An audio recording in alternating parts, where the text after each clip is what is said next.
Shalom teman-teman semua. Ya, Shalom, shalom. Ya, puji puji syukur kepada Tuhan kita masih bisa belajar kembali di pelajaran yang kelima. Ya, impromptu pelajaran kelima, belajar sekolah sahabat bersama dengan judul Iman Melawan Segala Rintangan. Ya, iman melawan segala rintangan. Nah, di pelajaran kali ini kita akan membahas tentang peristiwa reformasi ya sebenarnya, peristiwa reformasi. Kalau di buku sekolah sahabat kita itu ditulis pelajari pelajaran kemenangan akhir ya dari bab 7 sampai 11 gitu ya. Hmm. Nah, bab 7 sampai 11 itu menceritakan tokoh-tokoh dan sejarah reformasi ya. Ada banyak sebenarnya saudara-saudara tokoh-tokoh yang berperan, tetapi yang diambil adalah tokoh-tokoh sentral ya di kemenangan akhir 7 sampai 11. Nah, tetapi Marvin Lay di pelajaran kali ini tidak akan membahas sejarahnya gitu ya. Tidak akan membahas sejarahnya, mungkin akan membahas sedikit saja ya. Tapi secara umum tidak, dia akan membahas asas-asas teologi yang mendorong adanya reformasi. Begitu ya. Asas-asas teologi di balik peristiwa reformasi. Begitu. Jadi kalau nanti di pelajaran kita kurang sejarahnya, nah monggo dibaca kemenangan akhirnya. Gitu Iya, ya. iya. Panjang itu ya. Panjang Panjang ya. tapi harusnya dibaca ya. Harusnya dibaca, harusnya dibaca. Jadi seperti biasa, sebelum kita mulai, kita akan berdoa terlebih dahulu. Mas Yansen bisa pimpin kita di dalam doa. Oke, mari kita berdoa. Bapa di surga, terima kasih karena Engkau begitu baik. Engkau izinkan kami untuk belajar lagi. Biarlah Engkau membukakan hati dan pikiran kami, berikan kami hikmat dan pengertian agar kami dapat mengerti firman Tuhan yang akan kami pelajari ini. Kami mohon ampunilah segala dosa dan kesalahan kami. Kami berdoa dalam nama Tuhan Yesus yang telah menebus kami dari dosa. Amin. Amin. Oke, baik teman-teman semua. Eh, kita akan lanjut di pelajaran kita ya. Iman melawan segala rintangan. Nah, tadi di pembukaan sudah dikatakan bahwa kita akan membahas tentang reformasi. Tapi kita akan mulai dulu nih. Walaupun sebenarnya sejarahnya tidak dibahas secara lengkap ya di sini. Sekali lagi bisa dibaca di Kemenangan Akhir pasal 7 sampai 11. Tapi kita akan membahas tentang asas-asas teologi yang mendorong adanya reformasi. Begitu. Nah, sebagai orang Kristen, terutama orang Protestan gitu ya, terutama Hmm. kita orang Protestan, denominasi Protestan gitu ya. Nah, semua orang Protestan harusnya tahu ya, ada tiga apa asas utama ya, sola dalam bahasa ininya ya, teologinya, sola gitu. Nah, ada tiga sola yang diberikan atau dikemukakan oleh eh, cahaya reformasi gitu ya, oleh Hmm. oleh si sinar pagi reformasi Martin Luther. Yang pertama adalah sola scriptura, scriptura ya, ini nanti harus diitalik ya, sola scriptura, sola gratia, lalu sola fide. Nah, ini adalah tiga asas ya, tiga asas sola, tiga atau asas yang mendorong adanya reformasi. Nah, sebenarnya pembahasan kita itu lebih banyak akan mengarah ke sini ya. Kenapa adanya reformasi? Apa asas-asas di balik itu? Lalu nanti mungkin akan apa sedikit membahas tentang sejarah yang mendorong itu, tapi tidak terlalu banyak. Begitu ya, Mas Jansen. Jadi mungkin kita Iya. bisa mulai dari asas pertama dulu nih, sola scriptura ya. Apa maksudnya sola scriptura dan kenapa ini relevan gitu ya untuk kita Oke. mengerti. Iya. Sola Scriptura ini ya istilah bahasa Latin ya yang dibuat oleh Martin Luther ya, oleh Hmm. Martin Luther sendiri. Ya, sola itu artinya hanya, scriptura itu scripture, Alkitab ya. Ah, jadi hanya Alkitab. Tapi kalau ada istilah teknis yang seperti ini ya, istilah doktrinal, istilah teologi kayak gini, bagusnya kita definisikan dulu apa yang dimaksud oleh sola scriptura dan apa yang tidak dimaksud oleh sola scriptura ya. Mhm. Karena jangan sampai salah paham. Orang kira dia bicara soal skriptura, ternyata dia bicarakan hal yang lain, ya. Ya, Karena hanya Alkitab gitu kan, itu kan istilah yang terlalu luas ya. ya Maksudnya abstrak, apa ya? Abstrak kan? Maksudnya apa nih hanya general. Alkitab? Nah, kita harus lihat dari dokumen Gereja Lutheran itu sendiri, ya. Mhm. Karena ini ada statement Martin Luther, kita lihat statementnya Gereja Lutheran ya. Kita Ya, lihat dalam Westminster Confession of Faith yang kutipannya tadi udah aku kirim ke Bill. Tolong oke. dibukakan Bill.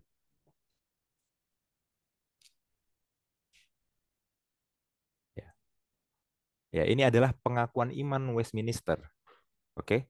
Dikatakan di sana definisi sola scriptura itu apa? Ya, jadi jangan langsung asumsikan bahwa sola scriptura itu adalah seperti yang kita pikir. Gitu. Kita harus lihat dulu definisinya apa dan kemudian kita cek dengan dasar Alkitabiahnya, ya. Gitu. Dikatakan bahwa sola scriptura adalah the whole counsel of God, keseluruhan counsel, nasihat ya dari Tuhan mengenai segala sesuatu yang dibutuhkan untuk kemuliaannya, untuk keselamatan manusia, untuk iman dan untuk kehidupan. Ya, yang baik diekspresikan secara langsung, secara tertulis di Alkitab, atau melalui konsekuensi penalaran yang baik dan perlu yang bisa dideduksi dari Alkitab, dari Scripture. Nah, yang tidak bisa lagi, apapun bisa ditambahkan lagi, baik melalui pewahyuan baru dari Roh Kudus atau tradisi manusia. Bagaimanapun kita mengakui adanya pencerahan dari dalam oleh Roh Kudus yang adalah Tuhan sendiri, yang perlu untuk keselamatan dari hal-hal itu yang diwahyukan di dalam firman Tuhan, the word. Dan bahwa ada beberapa keadaan terkait dengan penyembahan kepada Tuhan dan pemerintahan gereja, ya, yang yang sudah umum dalam tindakan manusia dan masyarakat, yang akhirnya order itu diperintahkan melalui terang dari sesuatu yang alami, nature, dan Christian prudence. Prudence itu apa, Bill? Prudence itu apa ya? Bentar kita cari aja. Kita cari ya, supaya kita benar definisinya ya. Kebijaksanaan. Kebijaksanaan dan kebijaksanaan kekristenan menurut general rules, hukum-hukum umum dari firman Tuhan itu sendiri yang akan selalu diobservasi atau diteliti gitu ya. Nah, itu terjemahan bebas saya ya. Mungkin nggak terlalu bagus terjemahannya, tapi kira-kira kayak gitu. Terjemahan Hmm. dari Westminster Confession, pengakuan iman Westminster dari Gereja Lutheran. Nah, ada beberapa poin yang bisa kita ambil di sini. Oke, Hmm. yang pertama, apa yang dimaksud dengan sola scriptura? Yang dimaksud dengan sola scriptura ya, itu adalah Alkitab adalah firman Tuhan dan satu-satunya sumber yang mutlak dan tidak dapat salah, oke, untuk doktrin, doktrin itu dalam kurung teologi ya, untuk doktrin dan kehidupan Kristen dalam kurung aplikasi. Oke. Jadi satu-satunya sumber yang mutlak dan tidak dapat salah. Bukan berarti hanya satu-satunya sumber, nggak ada sumber yang lain sama sekali, nggak. Tapi satu-satunya sumber yang mutlak tidak dapat salah. Berarti sumber yang lain itu nggak mutlak dan bisa salah. Gitu ya. Sumber yang mutlak dan tidak dapat salahnya itu cuman Alkitab aja. Untuk doktrin, ya teologi, dan kehidupan Kristen. Aplikasi kehidupan. Oke. Ya. Kemudian dijelaskan bahwa sola scriptura itu adalah prinsip-prinsipnya bukan hanya sesuatu yang eksplisit. Jadi Hmm. bukan hanya sesuatu yang tertulis jelas di Alkitab, bukan. Tapi juga bisa dicapai melalui kesimpulan dari ayat Alkitab itu, Hmm. melalui penalaran, penalaran yang baik dan benar, penalaran yang sehat. Ya, jadi bukan hanya Alkitab secara eksplisit, secara tersurat, secara jelas bilang sesuatu, itu tentu itu kebenaran. Tapi kalau kita membaca Alkitab, meskipun nggak tertulis jelas, tapi setelah membaca Alkitab dan setelah dinalar, ya kesimpulannya mengarah ke satu doktrin tertentu gitu ya, meskipun nggak tertulis jelas, itu juga masuk dalam prinsip sekolah scriptura. Contoh Trinitas misalkan. Hmm. Kata Hmm. Trinitas kan nggak ada di Alkitab kan, Iya, ya kan? Tapi saat kita membaca ayat-ayat di Alkitab, ya kita kita punya kewajiban untuk menyimpulkan itu dan kesimpulannya itu Trinitas. iya, iya, iya. Nah, jadi jangan bilang menurut prinsip sola scriptura tidak boleh percaya Trinitas karena tidak ada kata Trinitas dalam Alkitab. Itu bukan sola scriptura. Sorasip yang dimaksud itu adalah hanya Alkitab saja, tapi bisa melalui kesimpulan logis yang baik dan benar dan sehat dari ayat-ayat Alkitab itu sendiri. Nggak harus hanya yang eksplisit saja. Itu ya. Jadi jangan sampai salah paham nih tentang sola scriptura nih ya. Gitu. Kemudian yang ketiga ini sebenarnya ya agak sekunder ya, tapi kita masukin lah. Yang ketiga, gereja dan tradisi ya itu hanya bersifat mengikat sejauh dia sesuai dengan Alkitab. Ya, jadi gereja dan tradisi itu punya otoritas tapi tidak mutlak berarti dong dan dapat salah. Ya, punya otoritas tapi tidak mutlak, dapat salah. Nah, ini yang dimaksudkan oleh sola scriptura. Sekarang apa yang tidak dimaksudkan? Ini penting juga, ya. Karena jangan nanti kita merasa kita percaya sola scriptura padahal sola scriptura nggak bermaksud itu. Gitu ya. Yang tidak dimaksudkan pertama, sola scriptura tidak mengklaim kalau Alkitab itu punya semua pengetahuan yang diperlukan oleh manusia. Ya, jangan sampai karena kita sholat scriptura, kita nggak mau baca buku lain, padahal kita butuh baca buku itu. Contoh, kita mau ganti oli, gitu ya. Hanya Alkitab saja satu-satu sumber kebenaran, gitu. Cara mengganti oli yang benar itu nggak bisa didapat dari Alkitab, teman-teman ya. Jadi Alkitab nggak mengklaim dia punya segala sesuatu pengetahuan yang ada yang dibutuhkan oleh manusia. Enggak, kita harus baca buku-buku otomotif untuk tahu cara ganti oli gitu. Misalkan contoh, atau misalkan eh cara investasi saham atau kripto yang ngetren sekarang gitu ya. Ya, Multinolan. hah? Gimana? Multinolan. Multinolan itu inside jokes ya bagi yang ngerti ya. Nah, jadi itu dibutuhkan buku-buku tentang investasi, tentang Hmm. ekonomi. Ya, bukan berarti karena sola scriptura hanya Alkitab saja, terus kita mau investasi saham atau investasi kripto, kita bacanya Alkitab gitu. Ya, sola scriptura nggak mengklaim itu. Jadi jangan merasa teman-teman percaya sola scriptura kalau teman-teman ngerasa teman-teman butuh ilmu lain malah nggak baca buku lain. Itu Iya. bukan sola scriptura, itu kesalahpahaman terhadap sola scriptura itu namanya. Ya. Ya, itu. Oke. Kemudian sola scriptura tidak berarti penolakan total terhadap tradisi, oke, terhadap logika dan terhadap ilmu pengetahuan. Enggak, Hmm. ya. Sola scriptura bukan berarti menolak itu semua seakan-akan kita jadi manusia tanpa tradisi, manusia nggak boleh pakai logika, terus jadi manusia ngawur dong nggak pakai logika, terus manusia Iya. nggak boleh pakai ilmu pengetahuan. Itu gimana tuh caranya itu? Manusia tanpa ilmu pengetahuan ya, jadi beban masyarakat nanti kalau kita nggak punya ilmu pengetahuan ya teman-teman ya. Iya. Ya, tapi sola scriptura itu menyatakan bahwa segala sesuatu yang lain itu ya tradisi, logika, ilmu pengetahuan itu hanya benar kalau sesuai dengan Alkitab. Hmm. Ya, ya lagi-lagi hanya Alkitab yang mutlak dan tidak dapat salah. Berarti tradisi itu, logika, ilmu pengetahuan ya tidak mutlak bisa salah itu. Itu sebenarnya ya. Kemudian Hmm. ketiga, sola scriptura itu bukan berarti menolak semua jenis otoritas. Menarik ini. Ya, bukan berarti menolak semua jenis otoritas. Misalkan otoritas apa? Otoritas penatua gereja. Ya, penatua gereja itu para imam, diakon, Majelis. majelis. Enggak menolak itu. Alkitab sendiri menyatakan mereka punya otoritas loh. Ya, enggak berarti menolak otoritas misalkan orang tua. Orang tua kita, bapak dan ibu kita. Alkitab sendiri bilang kita harus menaati mereka. Jadi mereka punya otoritas. Bukan berarti menolak otoritas pemerintah misalnya. Ya, kita hanya percaya Alkitab saja. Kita nggak mau taat undang-undang negara. Sola Scriptura, nggak ada undang-undang negara, hanya Alkitab saja. Alkitab itu mengakui otoritas pemerintah juga, ada ayat-ayatnya.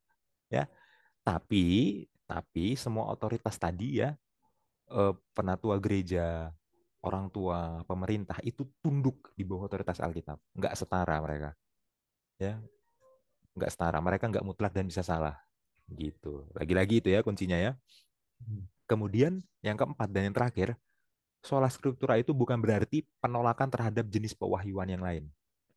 Karena ada jenis pewahyuan yang bukan di Alkitab. Itulah yang disebut dengan wahyu umum. Ya, jadi kalau kita belajar tentang inspirasi Alkitab itu kan biasanya kita belajar itu kan wahyu umum, wahyu khusus. Ya. Nah, Alkitab itu wahyu khusus. Nah, bukan berarti kita menolak wahyu umum. Wahyu umum ini contohnya apa? Tuhan berbicara kepada kita melalui misalkan ilmu alam. Itu sah. Kita misalkan ke alam, kemudian dari alam ini kita belajar tentang kebesaran Tuhan. Itu sah. Hmm. Sola Scriptura bukan berarti kita nggak bisa belajar melalui itu. Misalkan pengalaman kehidupan, ya.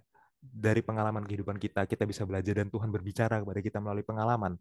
Itu sah, itu sah. Ya, Hmm. bukan berarti kalau hanya Alkitab saja pengalaman kehidupan itu nggak bisa, Tuhan nggak bisa berbicara dari situ. Tapi itu wahyu umum. Dia sifatnya nggak mutlak dan bisa salah. Itu ya.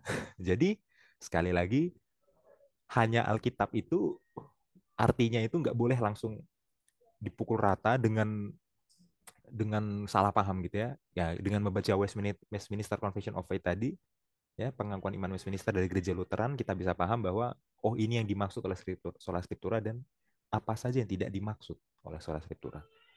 Oke, sekarang kita lihat bagaimana sola scripturanya Protestan dibandingkan dengan sistem otoritas kebenarannya Gereja Katolik. Yang ini udah saya bahas sebenarnya di pelajaran sahabat-sahabat sebelumnya. Kalau Hmm. nggak salah sahabat ketiga. Tapi mau diulangin lagi aja supaya makin nempel ke para pemirsa Ya. ya. Gereja Katolik. Oke. Oke. Tolong buka kutipan Bill dari Robert Asungenis.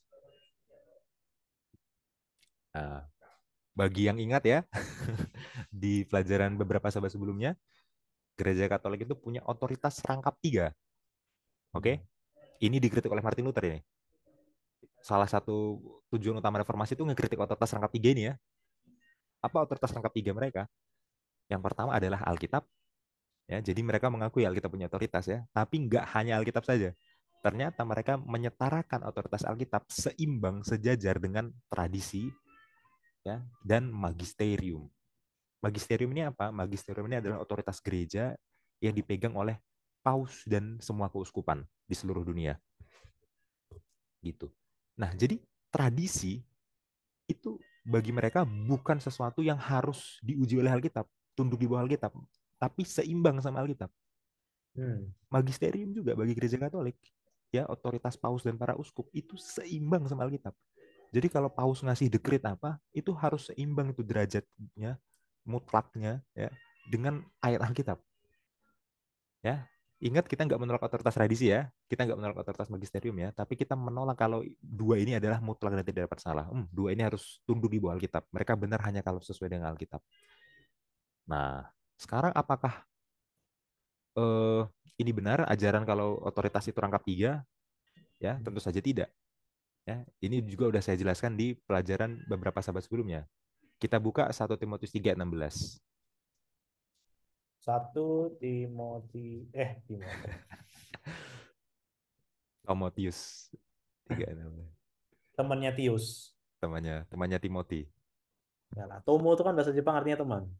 Oh gitu. Nah, jadi temannya Tius. Oh ya nggak ngerti jokesnya ya, nggak biasa nonton anime, nggak tahu bahasa Jepang ya. Oke, Oh 1 Timotius 3 ayat 16. 16. Dan sesungguhnya agunglah rahasia ibadah kita. Eh Dia atau dua sorry, 2 Timotius 3:16. tiba-tiba jadi jemaat Allah. Iya beda ini ya, surat surat yang kedua ternyata ya. Oke.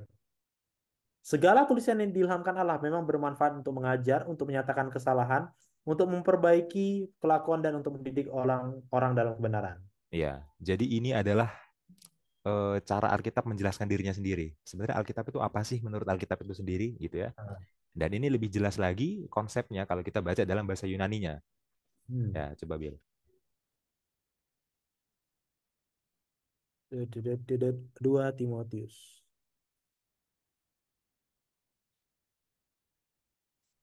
Ya, ya. Dikatakan di situ pasagrafe semua tulisan theopneustos diilhamkan Allah. Ya, Oke, bilang. kata pasagrafe semua tulisan itu berarti maksudnya adalah eh, semua teks yang ada di Alkitab. Sesederhana itu aja, tanpa Ya. terkecuali. Nggak ada yang di-exclude ya, nggak boleh pilih-pilih gitu ya. Pasagrafe semua tulisan.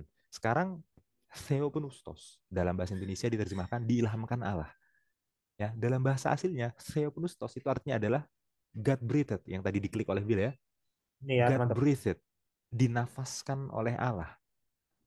Jadi diilhamkan tuh apa? Diilhamkan. Diilhamkan tuh dinafaskan oleh Allah. Maksudnya apa? Allah sendiri yang menafaskan kebenaran itu kepada pikirannya para penulis Alkitab. Jadi memang Tuhan menggunakan orang untuk menulis Alkitab. Alkitab ini juga adalah karya manusia, karya para nabi, para rasul, ya dan lain-lain. Tapi ingat, meskipun yang menulis ini manusia, mereka itu bukan menulis oleh kehendak mereka sendiri. Itu dari Tuhan. Ya, kenapa? Karena mereka diilhamkan, bukan hanya diilhamkan secara sederhana, tapi nafas Tuhan sendiri yang ada ke pikiran mereka sehingga mereka bisa menulis dengan benar. Hmm. Gitu ya. Nah, sekarang apakah Alkitab menyatakan ada otoritas tradisi? Ada ayat yang menyatakan itu. Tapi apakah Alkitab menyatakan kalau tradisi ini theopneustos, dinafaskan oleh Allah, God breathed? Enggak, enggak. Apakah ada ayat yang menyatakan kalau gereja punya otoritas? Ada. Tapi apakah otoritas gereja ini dinyatakan sebagai God breathed, theopneustos, dinafaskan oleh Allah secara langsung? Enggak ada.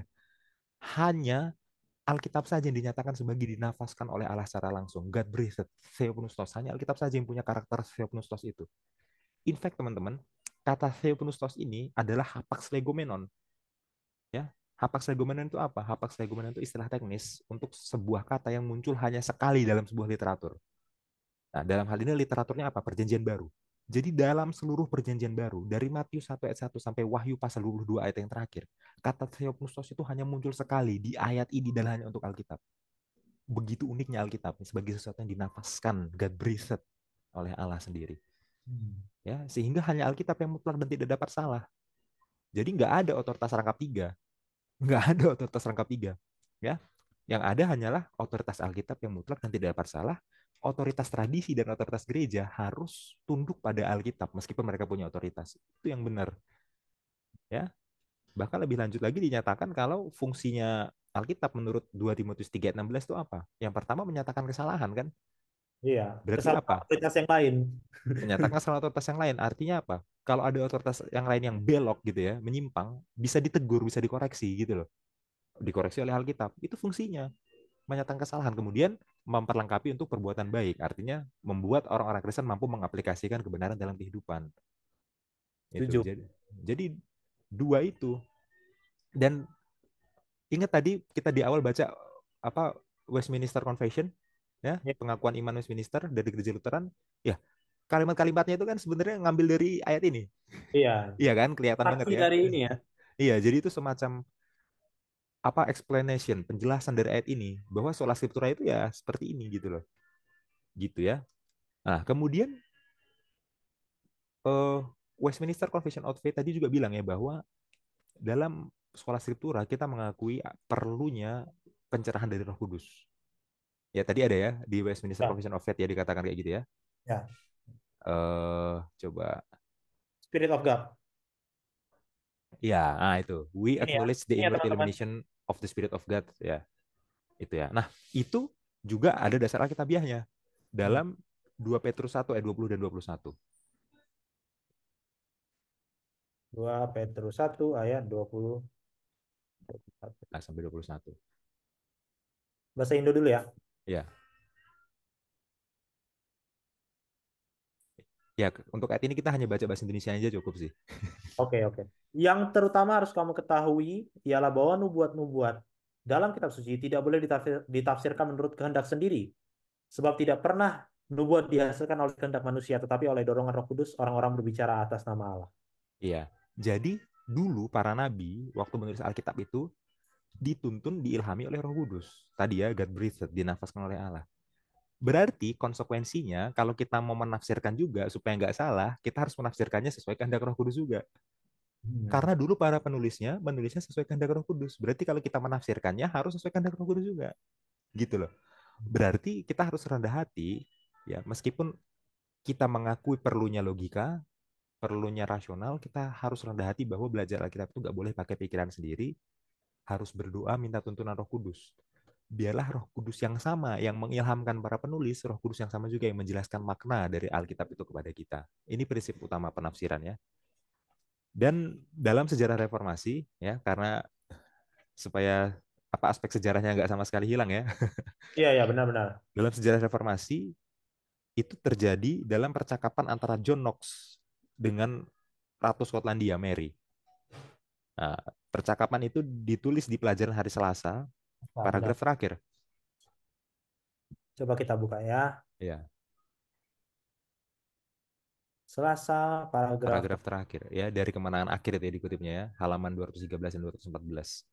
Nah, Ya. kita nggak perlu bacakan secara lengkap kutipannya gimana, tapi intinya ya John Knox menjelaskan ke Ratu Skotlandia, Mary, kalau perlunya memahami Alkitab itu adalah dengan tuntunan Roh Kudus. Itu Will.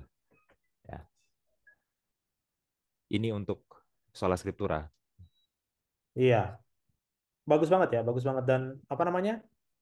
Kalau aku mau komen sedikit ya tentang Hmm. tentang ini ya, bahwa sadar nggak sih kayak kita sebagai orang Kristen, terutama ya, ya mungkin karena latar belakang juga ya kayak aku Kristen, misalnya saya gitu, saya Kristen terus kayak kuliah di Universitas Katolik kan, jadi teman-temannya Oh, Katolik oke. semua. Jadi kayak di pandangan mereka ya, ya Kristen itu selalu identik dengan sola scriptura, selalu identik dengan sola scriptura. Kayak mereka tahu sola scriptura, tapi kayak kalau ditanya ke kita sola scriptura itu apa, kadang-kadang Ah, bingung juga jelasinnya gimana, ngerti iya, kan? iya. iya ya, apa ya? Mereka juga baca Alkitab sih, gitu kan. Terus Iya. kayak apa ya? Apa bedanya yang skriptura dengan rangka tiga dengan yang sola skriptura? Iya, kadang-kadang gini loh, mungkin aku bisa jelasin. Aku cuma bilang kayak, oke itu otoritas tertinggi, yang lainnya ini enggak gitu, yang lain enggak. Kita nggak seperti kamu yang kayak ada paus, ada uskup yang gini-gini. Terus mereka tanya balik, tapi kan masih ada pendeta, masih ada majelis kan? Terus Ah, ini mereka apa? Nah, ini bagus banget ya penjelasan dari lu Yan tentang ini. Ini kayak konsepnya. Jadi nanti kalau ya. ditanya, kita ingat aja konsep ini. Apa yang dimaksud dengan sola scriptura, apa yang nggak Apa dimaksud yang dengan tidak sola. dimaksud? Iya. Nah, menurutku kalau kita hafal, ini kan cuma tujuh ya Mas. Iya tujuh Ya, kan. tujuh. Cuma empat. Ah, Masa nggak bisa sih kita hafal tujuh gitu kan? Tambah iya. satu tim dua Timotius, udah lengkap lah ini. Gitu Udah, kan? udah lengkap. Nah, jadi kalau Ya. ditanya sola scriptura, soalnya itu identitas kita gitu kan. Hmm. Itu kan identitas kita sebagai orang Protestan. Jadi kalau ditanya, udah hafal 7 poin ini, apa yang dimaksud tiga, apa yang nggak dimaksud empat, Empat. sama satu ayat 2 Timotius 3:16. Kalau mau Ya, turunin 2 Petrus ya boleh, gitu lebih ya. lebih lengkap lagi. Bilang kak, itu sih aku bagus banget sih. Ini soalnya ini konsep yang kalau bisa semua orang Protestan tuh ngerti. Iya, iya. Ya, sebenarnya kalau belum ngerti ini ya belum benar-benar ngerti imannya sendiri ya sebagai seorang Protestan Iya, ya. iya. Apa yang membedakan kita? Bahkan jangan cuma ini ya, kayak denominasi Kristen lain juga kan semuanya Kristen gitu. Apa yang membedakan Semuanya kita? Protestan gitu kan. Iya. Iya. Oke. Nah, Bill, Ya. sebelum Martin Luther ya, ciri khas dari Protestan itu adalah ini. Kembali ke Alkitab ya. Kembali ke Alkitab dan apa mencoba untuk membuat Alkitab itu bisa dimengerti oleh semua orang. Benar. Bukan hanya oleh para imam dan bukan hanya para pemuka agama, para imam yang boleh ngasih tahu maknanya Alkitab apa. Karena Alkitab itu di atasnya otoritas para imam gitu loh. Jadi semua orang harus ngerti Alkitab. Baru kita boleh dengar ajarannya para imam. Karena kalau kita hanya dengar ajarannya para imam tanpa belajar Alkitab, kita nggak tahu kalau imam ini nanti salah nggak sesuai Alkitab gitu kan.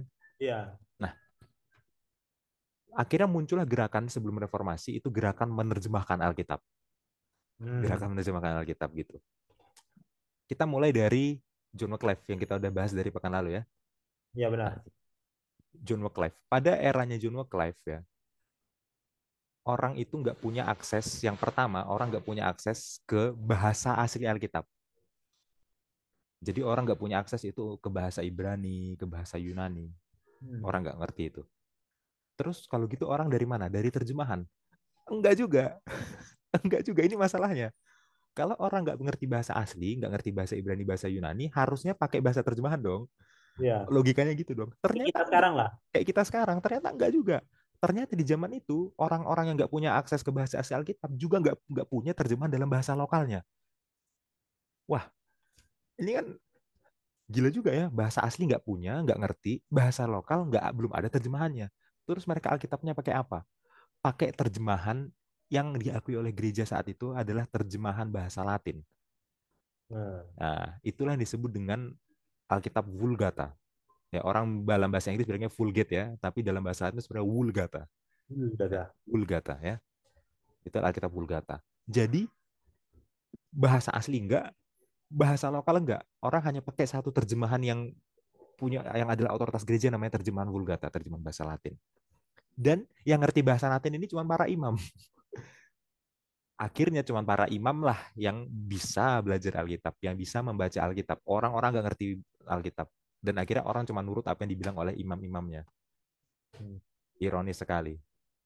Ironis sekali. Dan Wycliffe akhirnya bilang ya, ini ada di buku kemenangan akhir ya. Ini saya ngutip dari buku kemenangan akhir. Ya. Wycliffe bilang gini, Alkitab harus dimengerti oleh orang dalam bentuk yang mereka dapat mengerti. Iya. Ya, bentuk yang dapat mereka mengerti apa ya? Bahasa lokal, gitu ya. Akhirnya Wycliffe membuat terjemahan Alkitab pertama dalam bahasa Inggris. Pertama, ya. Tapi ya dengan kondisi yang sangat terbatas ya, Wycliffe ini menerjemahkan Alkitab nggak langsung dari bahasa aslinya ke bahasa Inggris. Ya, memang itulah kondisi susahnya Wycliffe ya. Tapi dia berjuang mati-matian, akhirnya dia menerjemahkan Alkitab dari bahasa Latin ke bahasa Inggris. Ya jelas kurang akurat, karena nggak dari bahasa asli. Terjemahan dari terjemahan ini namanya.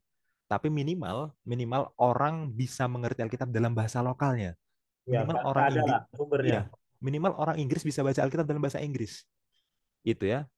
Nah, sekarang coba kita lihat Bill, Yohanes 3:16. dalam terjemahannya work life paling kanan itu. Supaya orang pernah lah kira-kira oh gini tau terjemahannya work life ya. Ini kalau kalau nggak salah namanya Middle English. Bahasa Hmm. Inggris pertengahan ya. Ayat 16 Bil. Ya, maksudnya aku mau kasih tahu dulu. Oh, oke Good silakan. life itu yang pertama. Ya. Jadi work life ada di paling kiri, Tyndale di kanan, King James sorry, Tyndale di tengah, King James paling kanan ya. Ya, ini ya teman-teman ya.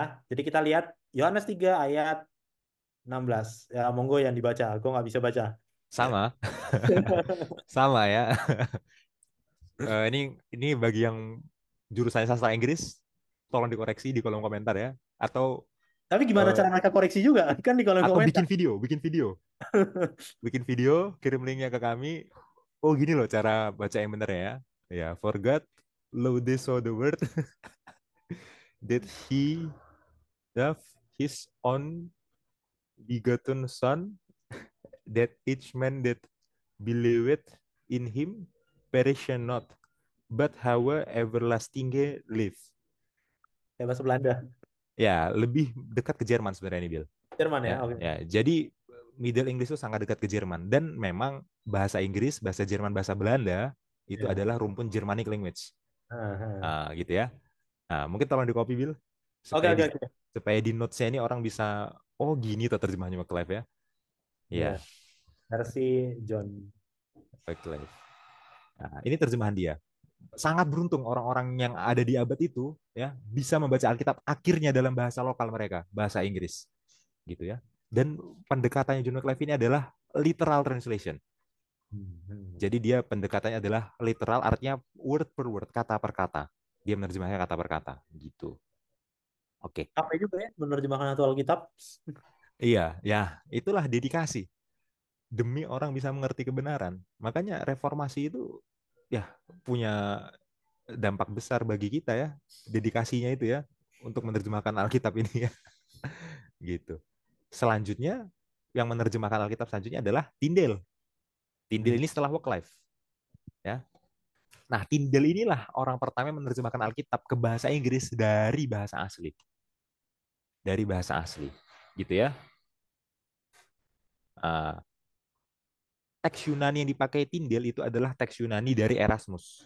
Erasmus itu ada lagi nama orang ya. Di kemenangan akhir disebut juga nama dia kalau nggak salah ya. Iya, iya. Erasmus ya. Erasmus ini adalah pakar bahasa Yunani dan pakar bahasa Latin ya. Jadi Erasmus inilah yang menerbitkan Alkitab bahasa Yunani pada zaman itu. Ya, tahun 1516 itu. Erasmus menerbitkan teks Yunani, Alkitab bahasa Yunani. Jadi Tyndale ini menerjemahkan Alkitab ke bahasa Inggris dari teks Yunaninya Erasmus. Tambahin Iya, Bill 1516. 15-16. Ya. Nah, ini statement dari Tyndale, motivasinya untuk menerjemahkan Alkitab. Statementnya gini, kalau Tuhan mengizinkan aku hidup beberapa tahun lagi, aku akan membuat seorang anak laki-laki yang membajak sawah akan mengetahui Alkitab lebih banyak daripada kamu, daripada kalian. Kaliannya ini siapa? Para imam. Hmm, Jadi ini Tyndale ngomong ke para imam. Kalau Tuhan kasih aku waktu hidup bertahun-tahun lagi, artinya hidup lebih panjang, aku akan bikin anak laki-laki yang cuma kerjanya bajak sawah akan ngerti Alkitab lebih banyak dari kalian, para imam. Tyndale. Caranya gimana? Dia akan terjemahkan Alkitab ke dalam bahasa yang bisa dimengerti oleh anak laki-laki pembajak sawah. Bahasa ya. Inggris. Apa bahasa Inggris common people, bahasa Inggris yang masyarakat pada saat itu. Ya. Nah, kita buka aja, Will. Sekarang saya maunya Matius 7:7, Will. Oke. Ya. Ini 7. sebenarnya pilih random aja boleh kok sebenarnya. Iya, iya. Ini Iya, ini ini teman-teman jangan, oh ini ada sesuatu enggak ini Sirian enggak. lah. Ini Cuma random aja. Iya. Dan kita nggak mau bahas ayatnya juga gitu. ya Kita kita cuma mau mau kasih nunjukin, tunjuk oh ternyata gini gitu loh. iya, bisa Ya, juga kita ya, mau bahas ayatnya, tapi sekarang kan bukan waktunya untuk ngebahas Matius ya. silakan. Nah, dikatakan gimana ya bacanya? Ini mohon maaf lagi ya, saya coba aja ya. Ask and it shall be given you. Seek and ye shall find. Knock and it shall be opened unto you. Nah, perhatikan di sampingnya di sebelah kanannya Tindel itu ada terjemahannya King James. Ini ya teman-teman yang warna Ya, biru. yang warna biru. Terjemahan King James itu mengadopsi terjemahannya Tindel untuk ayat ini. Hmm. Ya, makanya sekolah sahabat kita nanti menjelaskan kalau sebagian besar terjemahannya King James itu dipengaruhi oleh terjemahnya Tyndale. Itu nanti kita bahas. Ada di Sekolah Sahabat hari Senin kalau nggak salah. Ya. Hmm. Nah, tapi lagi-lagi ada problem. Ada problem Bill yang terjadi pada zamannya Tyndale.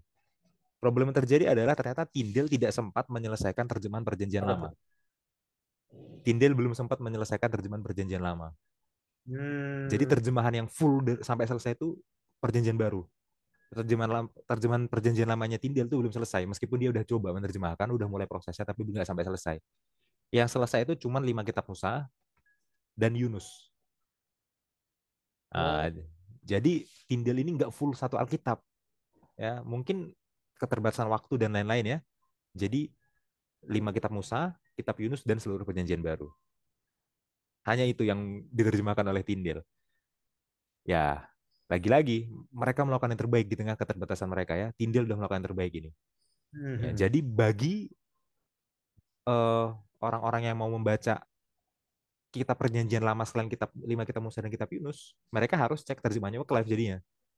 Iya, Ya, dan terjemahan Wycliffe masih terjemahkan dari bahasa Latin, belum dari iya, bahasa asli. Tapi ya, inilah prosesnya baru sampai sini. iya. Ini udah yang terbaik yang bisa mereka lakukan. Nah, terjemahan Tyndale ini sangat anti gereja, sangat anti gereja. Misalkan dia menerjemahkan kata yang dalam terjemahan sebelumnya itu diterjemahkan sebagai church, Tyndale terjemahkan sebagai congregation. Oh, Nah, kenapa? Ya karena di era itu kan church itu yang polemik, bad guy-nya. ya polemiknya kan otoritas gereja itu terlalu mutlak kan, gitu kan. Jadi Tyndale ini merasa males gitu, wegah bahasa apa wegah itu ya. Iya, Itu bahasa Jawa wegah apa wegah ya wegah ya dia wegah untuk menerjemahkan jadi salah, church. salah. Malas gitu jadi church. Akhirnya dia terjemahkan jadi congregation. Terus habis itu kata priest, imam, itu dia terjemahkannya jadi yang pertama dia terjemahkannya sebagai senior. Ya. Hmm. Jadi karena waktu itu otoritas imam itu terlalu kuat, dia nggak mau nerjemahin Alkitab itu jadi priest, nggak. Dia terjemahnya jadi senior. Nah, kemudian dalam revisi yang selanjutnya diterjemahkan jadi elder. Hmm. Jadi elder, gitu. Kemudian dalam bahasa Inggris sebelumnya itu ada kata penance. Kata penance, ya, itu nggak mau Tyndale terjemahkan itu jadi kata penance. Tyndale terjemahnya jadi repent. Ya, karena penance ini sangat erat konotasinya dengan pengakuan dosa kepada para imam dalam gereja Katolik. Iya, dengan Dia surat. nggak mau, ngapain kita melakukan penance kepada imam? Nggak, kita harusnya repent, bertobat. Ya, walaupun sebenarnya diterjemahkan church juga nggak apa-apa sih, karena church itu kan nggak harus selalu berarti seperti yang gereja Katolik maksudkan ya, gitu kan. Cuman atau diterjemahkan jadi priest juga sebenarnya nggak masalah, karena priest itu nggak harus seperti yang gereja Katolik maksudkan. Cuman itulah, karena waktu itu gereja Katolik memahami church dan priest itu dalam cara yang salah. Tyndale jadinya nggak mau nerjemahin Alkitab udah bahasa Inggris dengan kata church dan priest. Maunya congregation, senior, elder, gitu.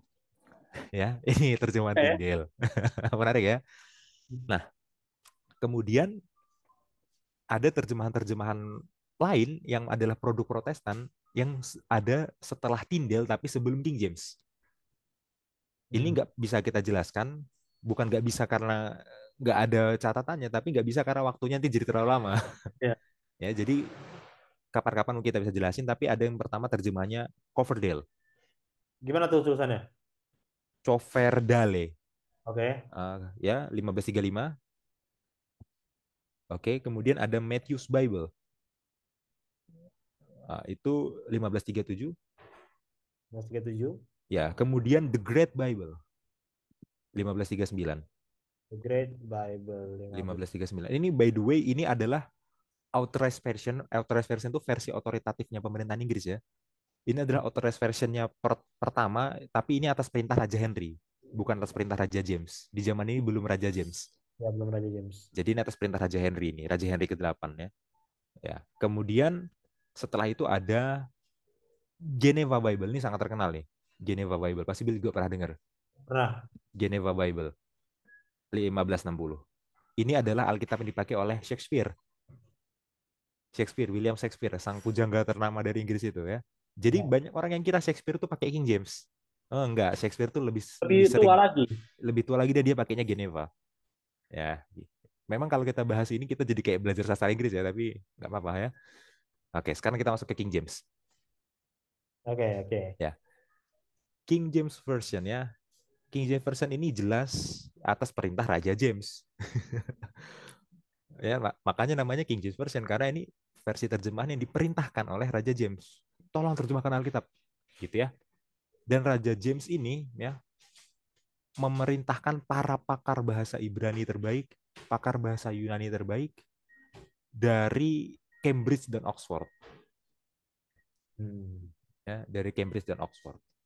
Jadi ini nggak kaleng-kaleng ini ya, oleh pakar-pakar terbaik. Yang sebenarnya terjemahin bukan Raja James sendiri ya, yang terjemahin para pakar. Biasalah, biasalah. Ya, Yang tapi penting, itu bosnya yang ngasih duit dan ngasih dana dan ngasih perintah itu si Raja James, gitu ya. Nah, kemudian yang menarik sebenarnya ini gak banyak orang yang tahu ya, versi terjemahan King James ya itu by the way tahun 1611 ya, itu memuat apokrifa, oh memuat apokrifa. Jadi dia terjemahannya bukan hanya perjanjian baru, tapi diterjemahkan juga apokrifa dalam terjemahan King James. Bahkan kitab apokrifanya itu lebih banyak daripada yang ada di Gereja Katolik. Karena di Gereja Katolik kan Deuterokanonika itu cuma 7 kitab ya. ya, Nah, ini banyak, lebih banyak lagi. Karena kitab Deuterokanonika itu lebih banyak dari 7 sebenarnya. Ya gitu ya. Bagi viewers yang belum tahu ya, Deuterokanonika itu adalah kitab yang ditulis di antara perjanjian lama dan perjanjian baru. Oke, jadi di area antara Maliaki sampai Yesus itu ada 400 tahun. Itu yang disebut periode intertestamental. Itu selama masa 400 tahun intertestamental itu ada kitab-kitab yang ditulis. Dan itu hmm, ikut diterjemahkan oleh King James. Gitu. Nah, ciri khasnya King James ini apa sih? Ciri khasnya adalah yang pertama adalah akhiran, Bill. Akhiran pada kata kerjanya. Ini indah banget ini. Sangat poetik ya. Eh kalau kita misalkan baca itu misalkan di Matius 7 ayat 8-nya misalkan itu. ya. Ya, for everyone that asketh, receiveth, and he that seeketh, findeth, and to him that knocketh, it shall be opened, gitu ya. Jadi kata kerja itu punya akhiran kayak gitu. Dan itu indah banget ya. Sangat indah. Ya, makanya saya sangat suka dengan King James Version ya. Nah, eh kemudian kata ganti orang kedua. Ya, ini kita nggak bisa bahas panjang apa bedanya antara you, ye, thou, thee, ya. Itu kita bisa bahas panjang lagi untuk itu, tapi itu linguistik banget jadinya. Tapi kata ganti orang kedua juga beda dengan bahasa Inggris modern, gitu ya. Nah, tapi King James ini bukannya nggak punya kelemahan. Ingat tadi, Wycliffe ada kelemahannya ya, tapi dia udah melakukan yang terbaik yang dia bisa. Tyndale punya kelemahan, tapi dia udah melakukan yang terbaik yang dia bisa. King James juga ternyata punya kelemahan. Nah, sekarang ada satu kutipan ya, Bill, dari pakar Alkitab Douglas Stewart ya, Gordon V dan Douglas Stewart ya, yang tadi udah aku kirim. Cukup panjang, tapi kita bahas pelan-pelan. Ya, Ya, kita lihat di yang bagian awalnya dulu. King James Version untuk waktu yang lama adalah terjemahan yang digunakan paling luas di seluruh dunia. hmm. Pelajaran sekolah sahabat kita menjelaskan bahwa sampai sekarang dia itu sudah dicetak 1 miliar kopi kalau nggak salah. Iya ya, sekolah sahabat kita bilang itu. Meletakkan sejarah 1 miliar kopi. Hmm, Ya, hmm. bahkan saking berpengaruhnya King James, dia bukan hanya berpengaruh terhadap kekristenan, dia berpengaruh bagi bahasa Inggris itu sendiri. Iya, Bahasa Inggris itu berubah karena ada King James. King James itu punya pengaruh bahasa Inggris. Oke, okay? Istilah-istilah coals of fire, the skin of my teeth, tongues of fire, itu adalah idiom-idiom yang dalam bahasa Inggris dan idiom itu yang nyiptain itu King James Version. ya. Dan Hasil itu terjemahan King James iya, ya. dan itu dipakai dalam bahasa Inggris sampai sekarang, bahkan dalam konteks non religius. Ya, bahasa Inggris berutang banyak ke King James Version untuk istilah-istilah tertentu ya, idiom-idiom tertentu ya. Kemudian eh, masalahnya ada pada kritik tekstual perjanjian barunya King James Version ini. Oke, ini saya terjemahin. Bagaimanapun untuk perjanjian baru, teks Yunani yang tersedia pada penerjemah King James Version yang adalah pada tahun 1611 itu didasarkannya pada manuskrip-manuskrip yang lebih belakangan. Iya, late manuscripts. Iya, yang telah mengakumulasi kesalahan-kesalahan dari beribu-ribu tahun eh, penyalinan. Be- Heeh. ya, sebagian kecil dari kesalahan ini eh, membuat perbedaan pada doktrin. Jadi memang sedikit dari kesalahan-kesalahan penyalinan ini yang berdampak langsung ke doktrin. Ya, tapi cukup sering itu berbeda arti secara signifikan sampai merubah makna teksnya, meskipun nggak langsung ke doktrin gitu loh. Ya, nah ini jadi gini bagi teman-teman yang bingung maksudnya apa, maksudnya gini. Perjanjian baru yang ditulis oleh para rasul pada abad pertama itu udah nggak ada lagi autografnya. Apa itu autograf? Autograf itu naskah asli yang ditulis oleh tangan para rasul itu sendiri. Tangan si Misalkan Paulus, tangan siapa kek? misalkan surat Roma, berarti naskah asli yang ditulis langsung oleh Paulus kepada surat Roma, naskah pertamanya itu udah nggak ada, ya. Mungkin tertimbun tanah, mungkin udah lapuk dimakan rayap, ya banyak kemungkinan. Itu saya juga nggak tahu pastinya, tapi udah nggak ada. Terus yang ada apa? Yang ada salinannya. Sepanjang berabad-abad tulisan Paulus itu sudah disalin. Jadi kalaupun autografnya, naskah aslinya itu udah nggak ada, salinannya itu ada dan Bentar. membuat kita tahu Paulus nulis apa dulu karena disalin terus dalam bahasa Yunani. Tapi di tahun 1611 salinan-salinan yang ada itu adalah salinan-salinan yang lebih belakangan. Lebih belakangan. Jadi salinannya itu nggak dekat dengan zaman penulisannya para rasul. Ya, salinan-salinan yang ada pada saat King James diterjemahkan pada saat 1611 itu adalah salinan-salinan yang kebanyakan berasal dari abad ke-12 dan abad ke-15. Hmm, hmm. Yang itu nanti kemudian dihimpun oleh Erasmus. Ya, ingat tadi tidak terjemahnya dari Erasmus juga ya. Itu Ya. dihimpun oleh Erasmus, itu nanti disebut kemudian sebagai Textus Receptus, teks Yunaninya itu. Itu adalah teks Yunani dari salinan-salinan abad 12, salinan-salinan abad 15 yang dihimpun oleh Erasmus. Nah, abad ke-12, abad ke-15 itu kan udah 1200 tahun sampai 1500 tahun setelah zamannya Paulus. Gitu. Jadi itu udah salinan dari salinan dari salinan dari salinan dari salinan dari salinan dari salinan Hmm. yang mungkin itu udah mengakumulasi berbagai macam kesalahan penyalinan, typo lah, apalah gitu loh. Iya, ya. Jadi dia salinan yang nggak dekat dengan autograf, salinannya udah jaraknya jauh dari autograf. Bukan salah penerjemahnya. Ingat tadi saya bilang, penerjemah ini adalah penerjemah para pakar terbaik dalam bahasa Ibrani dan Yunani. Bukan salah mereka. Tapi memang teks yang tersedia baru itu. Source-nya kayak gitu. Seharusnya memang gitu. Artinya teks-teks yang lebih tua, teks-teks yang lebih dekat dengan autograf itu belum ditemukan oleh para arkeolog. Gitu loh. Nah, itu masalah yang pertama. Oke. Masalah yang kedua, kita balik ke kutipan tadi, Bill. Atau ketik dulu boleh. Nggak apa, udah selesai. Oke. Next. Nah, terus bagian selanjutnya, recognizing dari situ ya. Ya, ini. Ah, mengetahui bahwa bahasa Inggrisnya King James Version bukan lagi bahasa hidup. Maksudnya gini, King James Version itu masih kita baca sampai sekarang, tapi nggak kita tuturkan sampai sekarang. Receive it. Receive it, ya gitu ya. Itu kan kalau dalam dunia bahasa Inggris namanya Victorian English ya. Kita nggak ada yang lagi orang yang bercakap-cakap dalam Victorian English gitu. Ya meskipun kita masih baca Victorian English. Ya. Kemudian ini singkat aja. Kemudian King James itu pernah dikritik oleh RSV, Revised Standard Version, dan dikritik oleh NRSV, New Revised Standard Version. Tapi itu topik lain lah. Ya, Nah, habis itu King James Version itu mencoba untuk diupdate jadi lebih modern. Itu yang disebut dengan New King James Version. ya, KJV. NKJV itu adalah update-nya King James Version, berusaha untuk diupdate jadi lebih modern. Oke, diupdate jadi lebih modern. Tapi New King James Version ini update-nya nggak terlalu bagus. Gini, King James Version tuh apa kelebihan utamanya apa? Keindahannya kan. Iya, ini malah dihilang. Keindahannya malah dihilangin, tapi isu-isu tekstual dari bahasa Yunaninya tadi malah dipertahankan. Harusnya kan keindahannya dipertahankan, isu tekstualnya diperbaiki. Nah, jadi New King James Version itu bukan pembaruan yang bagus dari King James Version, Iya, gitu iya. ya.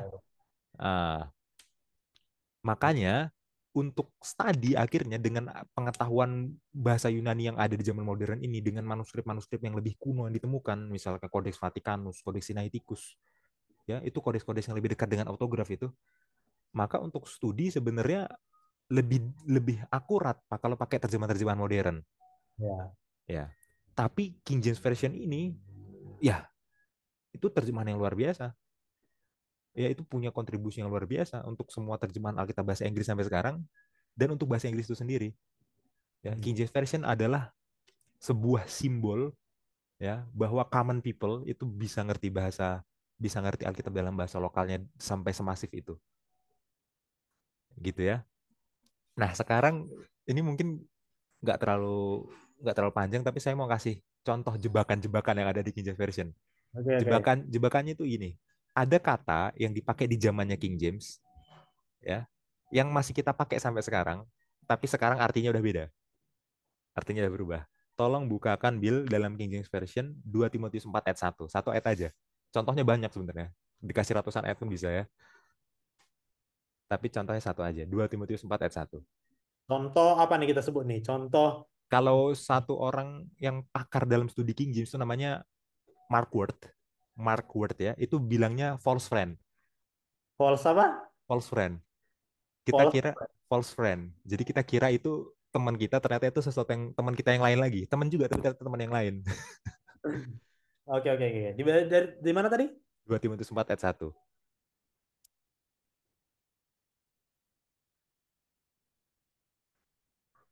Jangan bahasa Indonesia dong, King James Ya, dong. ya Tuhan. Kita lagi Kok belajar kayaknya King tadi James. mau nggak klik ini. Iya, 2 Timotius. Bahasa Indonesia. malah bahasa Indonesia. LAI jadinya. Iya, Ini, gue copy dulu ya. ya. Kok tindelnya nggak ada ya? Kenapa itu ya? Kenapa? Nantilah kita pikirin tuh. Kok tindelnya kosong itu? 2 Timotius 4. Iyalah. Kenapa itu? Oh, tinggal nggak terjemahin ini mungkin. Mungkin, nggak tahu juga. Nanti kita pelajari lagi ya. Iya. Ya, Oke. ya. I charge thee therefore before God and the Lord Jesus Christ, who shall judge the quick and the dead at his appearing and his kingdom. Ya, jadi Tuhan Yesus Kristus yang menghakimi yang cepat dan yang mati. The quick and the dead at his appearing and his kingdom, pada saat dia muncul dan kerajaannya. Jadi Tuhan tuh menghakimi yang cepat dan yang mati. Ini bukan salah terjemahan. Ini bukan salah terjemahan. Memang kata quick dalam tahun 1611, kata quick dalam era Victorian English itu artinya hidup. Eh, Jadi Tuhan yang menghakimi yang hidup dan yang mati. Ini nggak salah terjemahan. Memang kata quick di zaman itu artinya hidup gitu loh. Tapi sekarang kan kata quick itu kita nggak ngerti lagi kalau quick itu artinya hidup di zaman itu. Kata quick itu bagi kita artinya ya cepat, bergerak dengan kecepatan tinggi, itu quick. Gitu loh. eh, Nah inilah false friend. Bukan salah terjemah, tapi bahasa Inggris dari tahun 1611 ke sekarang itu udah berubah. Gitu. Jadi kata quick udah nggak berarti sama seperti yang kita pahami sekarang lagi. hmm, Gitu. hmm. Coba lihat bahasa Indonesianya. Nah ini atau terjemahan bahasa Inggris yang lain juga boleh kita lihat nanti. Oke.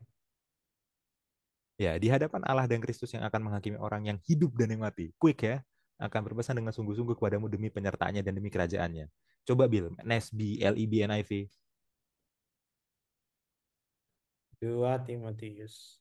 4 ayat 1. NSB. Ya, who King and the Dead. is judge the living and the dead? LEB, who is going to judge the living and the dead? NIV, who will judge the living and the dead? Ya, jadi quick itu bukan terjemahan yang salah, tapi quick itu udah outdated. Zaman sekarang orang pakai quick udah bukan untuk hidup lagi. Hmm. Gitu ya. Jadi teman-teman yang masih punya pandangan KJV only, ini saya serius ngomongnya ya, yang punya pandangan bahwa hanya King James Version satu-satunya versi Alkitab yang dapat dipercaya dan semua terjemahan bahasa Inggris selain itu nggak bisa dipercaya dan terjemahan bahasa Indonesia itu nggak bisa dipercaya, ya tolong jangan berpikiran kayak gitu. Ya, tolong baca King James dengan dibandingkan juga dengan terjemahan yang lain. Karena memang King James ini juga favorit saya sampai sekarang dengan segala keindahan sastranya. Tapi isu tekstual dan outdatednya bahasa Inggrisnya itu harus tetap kita pahami ya. Itu sih Bill. Iya, karena Iya. karena ada beberapa orang yang bilang, wah, mari kita lihat ke bahasa asli King James Version. Iya. Kita cek aslinya King James. Waduh. Ya, nggak gitu ya. Gitu. Iya, iya, iya, Ini iya. sola scriptura dalam artian apa itu sola scriptura dan bagaimana sola scriptura ini mendorong orang untuk belajar Alkitab dalam bahasanya sendiri. Itu yang Iya, terjadi pada era reformasi. Tapi ada dua sola lain, Will. iya. Ada sola gracia, sola fide. Nah, silahkan dijelaskan, Will. Ya, ini paket lengkap ya, teman-teman ya. Menurutku kalau misalnya kita, ya saya juga termasuk ya kita di sini ya. Dan jujur aja, catatan-catatan ini kita juga nggak hafal ya. Makanya tadi Rian ada baca, ini juga kita kutip gitu kan. Karena kita ya Hmm. nggak hafal mati, nggak hafal Iya, mati gitu. Cuma bagus ya kalau kita bisa, ini kan cuma paling 3 halaman gitu ya. Kita ingat iya. ini aja apa namanya, benang Poin-poin merahnya utamanya. ke sini ke sini ke sini. Jadi kalau orang tanya tuh, oh soal skriptura kok ada banyak terjemahan ya, itu karena begini. Iya. Apa hasilnya begitu ya? Karena dulu itu dilarang. Lalu jadi Itu betul, betul, Will. Betul, betul. Iya. Itu pertanyaan yang muncul dengan soal scriptura. Sola scriptura hanya Alkitab saja kan? Terus orang tanya, emang Alkitab yang mana? Kan ada iya. banyak, ada King James, ada NIV dan lain-lain. Kalau saudara kita bilang kalau kami kan cuma satu gitu kan. Iya, kalau kalian hanya Alkitab, emang Alkitab yang mana? Ya, King James kah atau terjemahan bahasa Batak atau terjemahan iya. bahasa Jawa? Nah, perlu perlu kita pahami, sola scriptura itu mendorong Alkitab supaya dipahami dalam bahasa lokal. Itu prinsip sola scriptura itu, gitu ya. Dan gini, saya lupa ngomong ini, sebenarnya saya udah pikirin nanti aku akan ngomong ini, tapi saya lupa, untung Bill ingetin. Eh, Kalau ada orang yang bilang kita hanya boleh membaca Alkitab dalam King James saja, dia udah mengulangi kesalahannya gereja Katolik. iya, Karena gereja, membatasi. iya, karena dulu gereja Katolik bilang orang hanya boleh baca Alkitab vulgata saja, vulgata saja, bahasa Latin saja. Nah, itu kan ditentang sama reformasi. Kalau kita mengulangi kesalahan yang sama, hanya King James saja, kita mengulangi kesalahan yang sama gereja Katolik dong. Udah capek-capek kita protes, masa kita ulangi kesalahan yang sama? Ya, King James sendiri itu hasil reformasi gitu loh. Iya, Mas, hasil hasil menentang gereja Katolik, masa kita ulangi kesalahan yang sama sih yang dilakukan oleh gereja Katolik? iya, Ya, gereja Katolik bilang hanya Vulgata saja terjemahan yang boleh. Itu sangat sangat parah itu. Sekarang masa kita mau ngulangi kesalahan yang sama hanya King James saja? Ya nggak bisa gitu. Ya itu Bill. iya, iya, iya. Bagus ya, bagus ya. Jadi aku ingat itu tuh. Karena kan, ya gimana ya? Kita kan sebagai manusia juga itu pertanyaan umum gitu masalahnya. Sholat Iya. Scriptura apa? Sholat Scriptura apa? Ya kan? Uh, Terus kok banyak versinya gitu loh. iya. Iya. Itu. Itu sih. Thank you, An. Thank you. Jadi Oke. bagus banget. Ini bagus banget. Dan teman-teman ya, apa namanya, menurutku ya baru 5 pelajaran ya, 5 pelajaran, baru 5 pelajaran, tapi ini udah menarik kita kembali ke root, ke akar identitas kita. Kita tuh sebenarnya dari mana, semangat Uh, apa yang timbul dari gereja awal. Belum belum ada gereja Advent, belum ada GPIB, iya. belum ada Iya. GBI, belum Belum ada ada itu. GKI. Iya. Belum ada, nggak ada itu semua ya, ini Ya, dulunya. Protestan tuh kayak gini Protestan. Iya. Dan ya inilah, wah bagus banget ya. Jadi kalau bisa ini kita bisa rangkum dalam poin, wah itu jadi senjata utama itu sebagai orang Hmm. Kristen ya, untuk apologetika. Nah, gitu ya. Ya.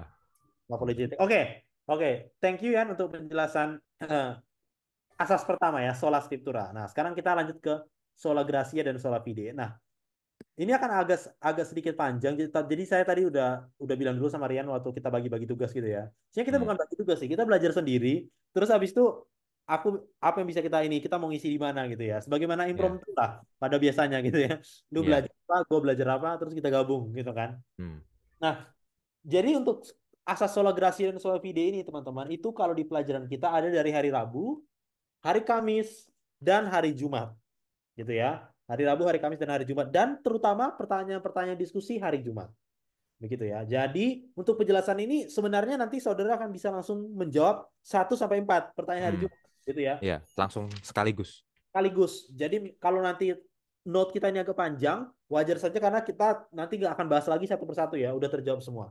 Begitu. Nah, pelajaran kita akan mengambil satu kitab yang adalah, Rian tahu nih, kitab favorit saya gitu Ya, ya. kita favorit Bill itu Roma ya, saudara-saudara ya. Ya, dia mengambil dari kitab Roma ya. Jadi kalau teman-teman baca dari Roma ini. Tapi sebelum itu dia ada kutip sedikit nih ya dari Efesus. Dari Efesus 2 ayat 8 dan 9 gitu ya. Oh ya. Efesus ayat 8 dan 9. Nah, lu ada sesuatu nggak nih tentang Efesus nih? Ya, singkat aja mungkin kita baca Bill ayatnya, Bill. Oke, oke, aku ketik dulu ntar.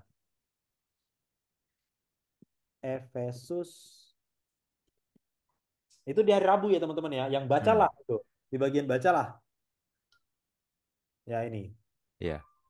Dikatakan, sebab karena kasih karunia kamu diselamatkan oleh iman. Itu bukan hasil usahamu, tapi pemberian Allah. Itu bukan hasil pekerjaanmu. Jangan ada orang yang memegahkan diri.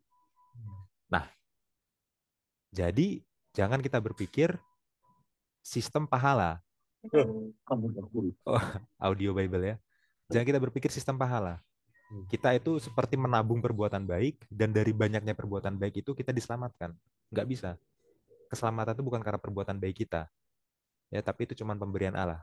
Perbuatan baik kita itu nggak akan cukup untuk diselamatkan. Hanya oleh kasih karunia saja. Sola gratia itu artinya ya hanya oleh kasih karunia ya.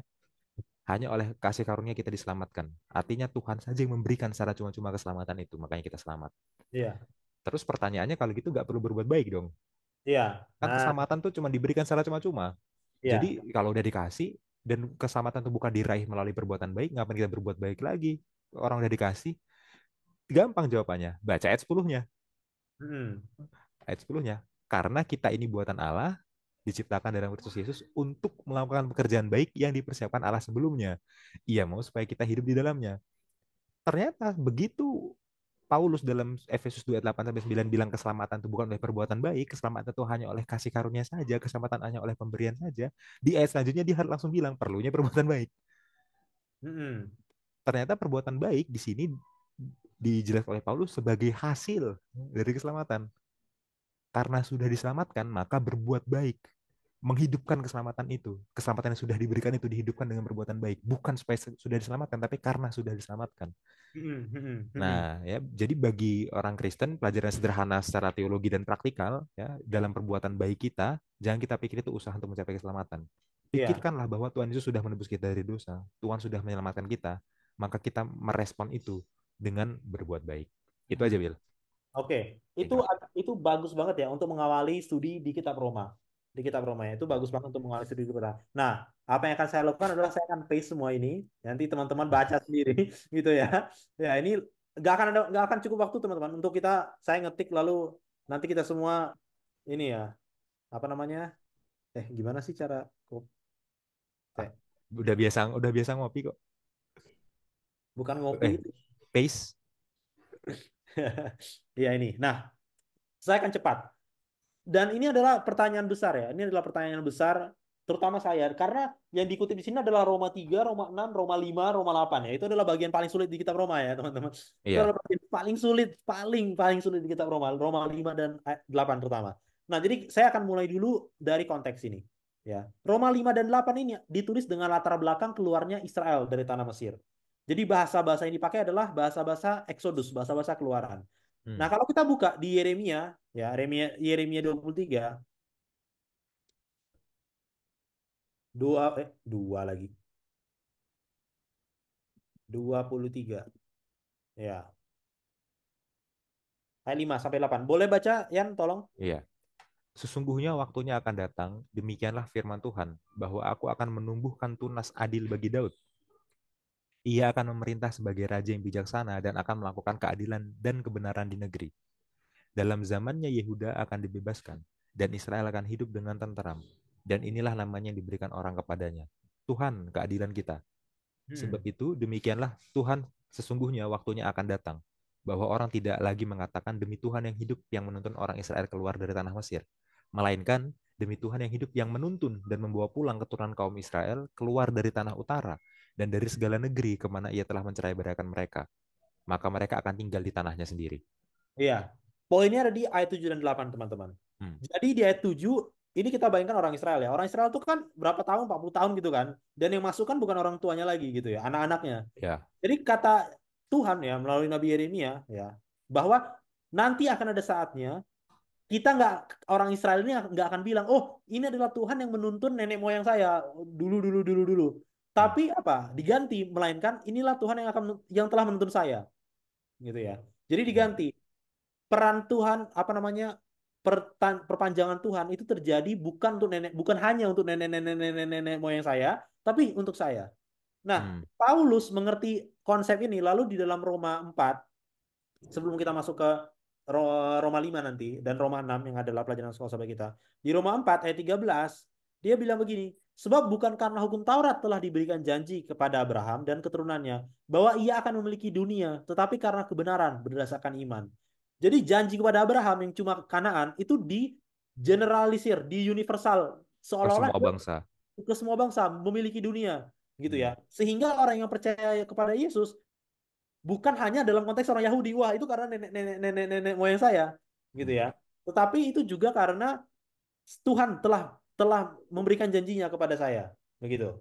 Jadi kata N.T. Wright ya dalam Romans The New Interpreter's Bible dia bilang dosa dan kematian ini disetarakan dengan majikan ya, disetarakan dengan cerita Exodus, cerita keluaran adalah bangsa Mesir gitu ya. Nah, menawan kita umat manusia sama seperti bangsa Mesir menawan orang Israel. Mm-mm. Itu adalah tema utama dari Roma. Ini sangat penting karena kita melihat nanti Paulus menggunakan tema ini ya untuk menjelaskan kasih dosa hukum Taurat itu sebenarnya apa. Nah, Mm. kita lanjut ya. Di Roma 3 dikatakan bahwa dosa membuat kita kehilangan kemuliaan Allah. Ini kita sudah tahu lah ya. Membuat Mm. kita kehilangan kemuliaan Allah. Nah, lalu di Roma 5, nah ini kita harus baca ya, di Roma 5.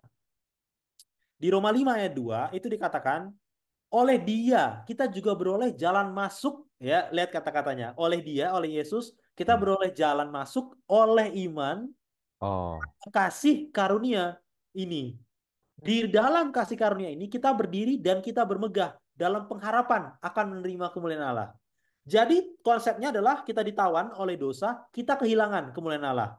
Nah Ya. sekarang gimana cara mendapatkan kemuliaan itu kata Paulus melalui Yesus oleh iman kita dikasih pengharapan melalui kasih karunia iman kita ada pengharapan untuk menerima kemuliaan Allah gitu Mm. ya. Lihat kata-kata yang digunakan. Nah, tapi kapan? Kapan kita menerima itu? Nah, di Roma 8 Paulus bilang kita akan menerima itu nanti mutlaknya, finalnya. Walaupun ini perjalanan penyelamatan ini sudah Tuhan lakukan, tapi finalnya adalah pada saat Dia datang, ya. Mm. Bahwa dikatakan penderitaan zaman sekarang. Jadi zaman ini itu tidak bisa dibandingkan dengan kemuliaan yang nanti. Ya, kalau dibilang zaman ini berarti nanti itu apa ya? Akhir zaman gitu kan. Setelah Mm. zaman ini semua selesai. Nah, jadi di Roma 5 ketika Paulus bilang ya, di Roma 5 di awal dibilang bahwa orang yang beriman itu akan susah karena zaman ini susah, penuh kesengsaraan. Tapi kesengsaraan itu menghasilkan ketekunan. Ini ya kita tahu ya. Mm. Ayat ayat 3 ini. Kesengsaraan itu menimbulkan ketekunan, ketekunan menimbulkan tahan Tahan uji, uji. dan tahan uji menimbulkan pengharapan. Pengharapan atas apa? Pengharapan atas kemuliaan nanti yang akan kita terima. Mm. Nah, dan terhadap pengharapan ini, Paulus bilang tidak mengecewakan. Ayat 5 ya. Dan pengharapan tidak mengecewakan. Nah, jadi ini adalah framework di mana semua asas-asas teologi ini terbangun ya.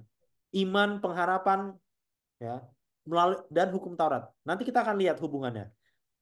Nah, di akhir Roma 5 ini saya akan cepat saja. Paulus membandingkan antara Kristus dan Adam, ya. Oh. Sebagaimana dosa masuk melalui satu orang Adam, tapi melalui Kristuslah penyelamatan itu masuk.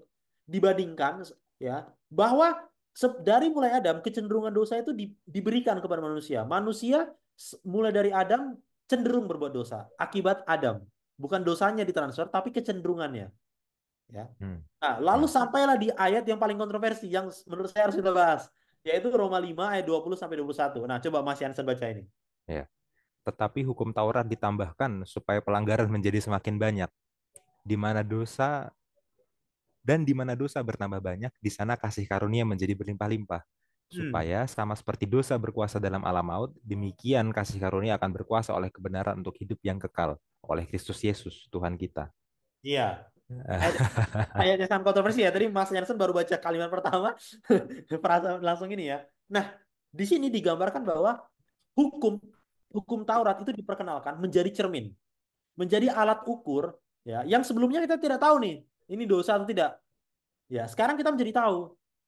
Dan apa namanya feeling ini dan experience ini yang sebelumnya kita tidak tahu lalu lihat cermin oh ternyata saya ada jerawat di sini oh ternyata saya seperti ini itu membuat seolah-olah dosa itu bertambah banyak wah banyak banget ya dosa gua ternyata gitu ya oh, Hmm. banget ya seolah-olah kita despair wah jauh banget ya saya dari dari apa namanya gambar dan rupa awal Allah yang semula gitu ya dibandingkan dengan Adam tadi kan dari Adam sudah ditransfer apa namanya kecenderungan itu dan zaman sekarang ya kecenderungan itu makin berlipat-lipat sehingga ketika kita lihat hukum kita lihat diri kita ini berdosa sekali. Hmm. Nah, tetapi saudara yang kita harus ingat, Paulus ini berjalan di sebuah jalan yang sempit. Nah, ini ya saya buat ya. Di satu sisi, dia harus mengakui dan mengafirmasi hukum Taurat. Oke, hukum Taurat itu berguna, ini. Hukum Taurat itu legit. Hukum Taurat itu otoritas tertinggi. Nah, Hmm. tetapi di sisi lain, dia harus menjaga jarak ya. Dan mengatakan bahwa hukum Tuhan ini memiliki maksud dan tujuan tertentu.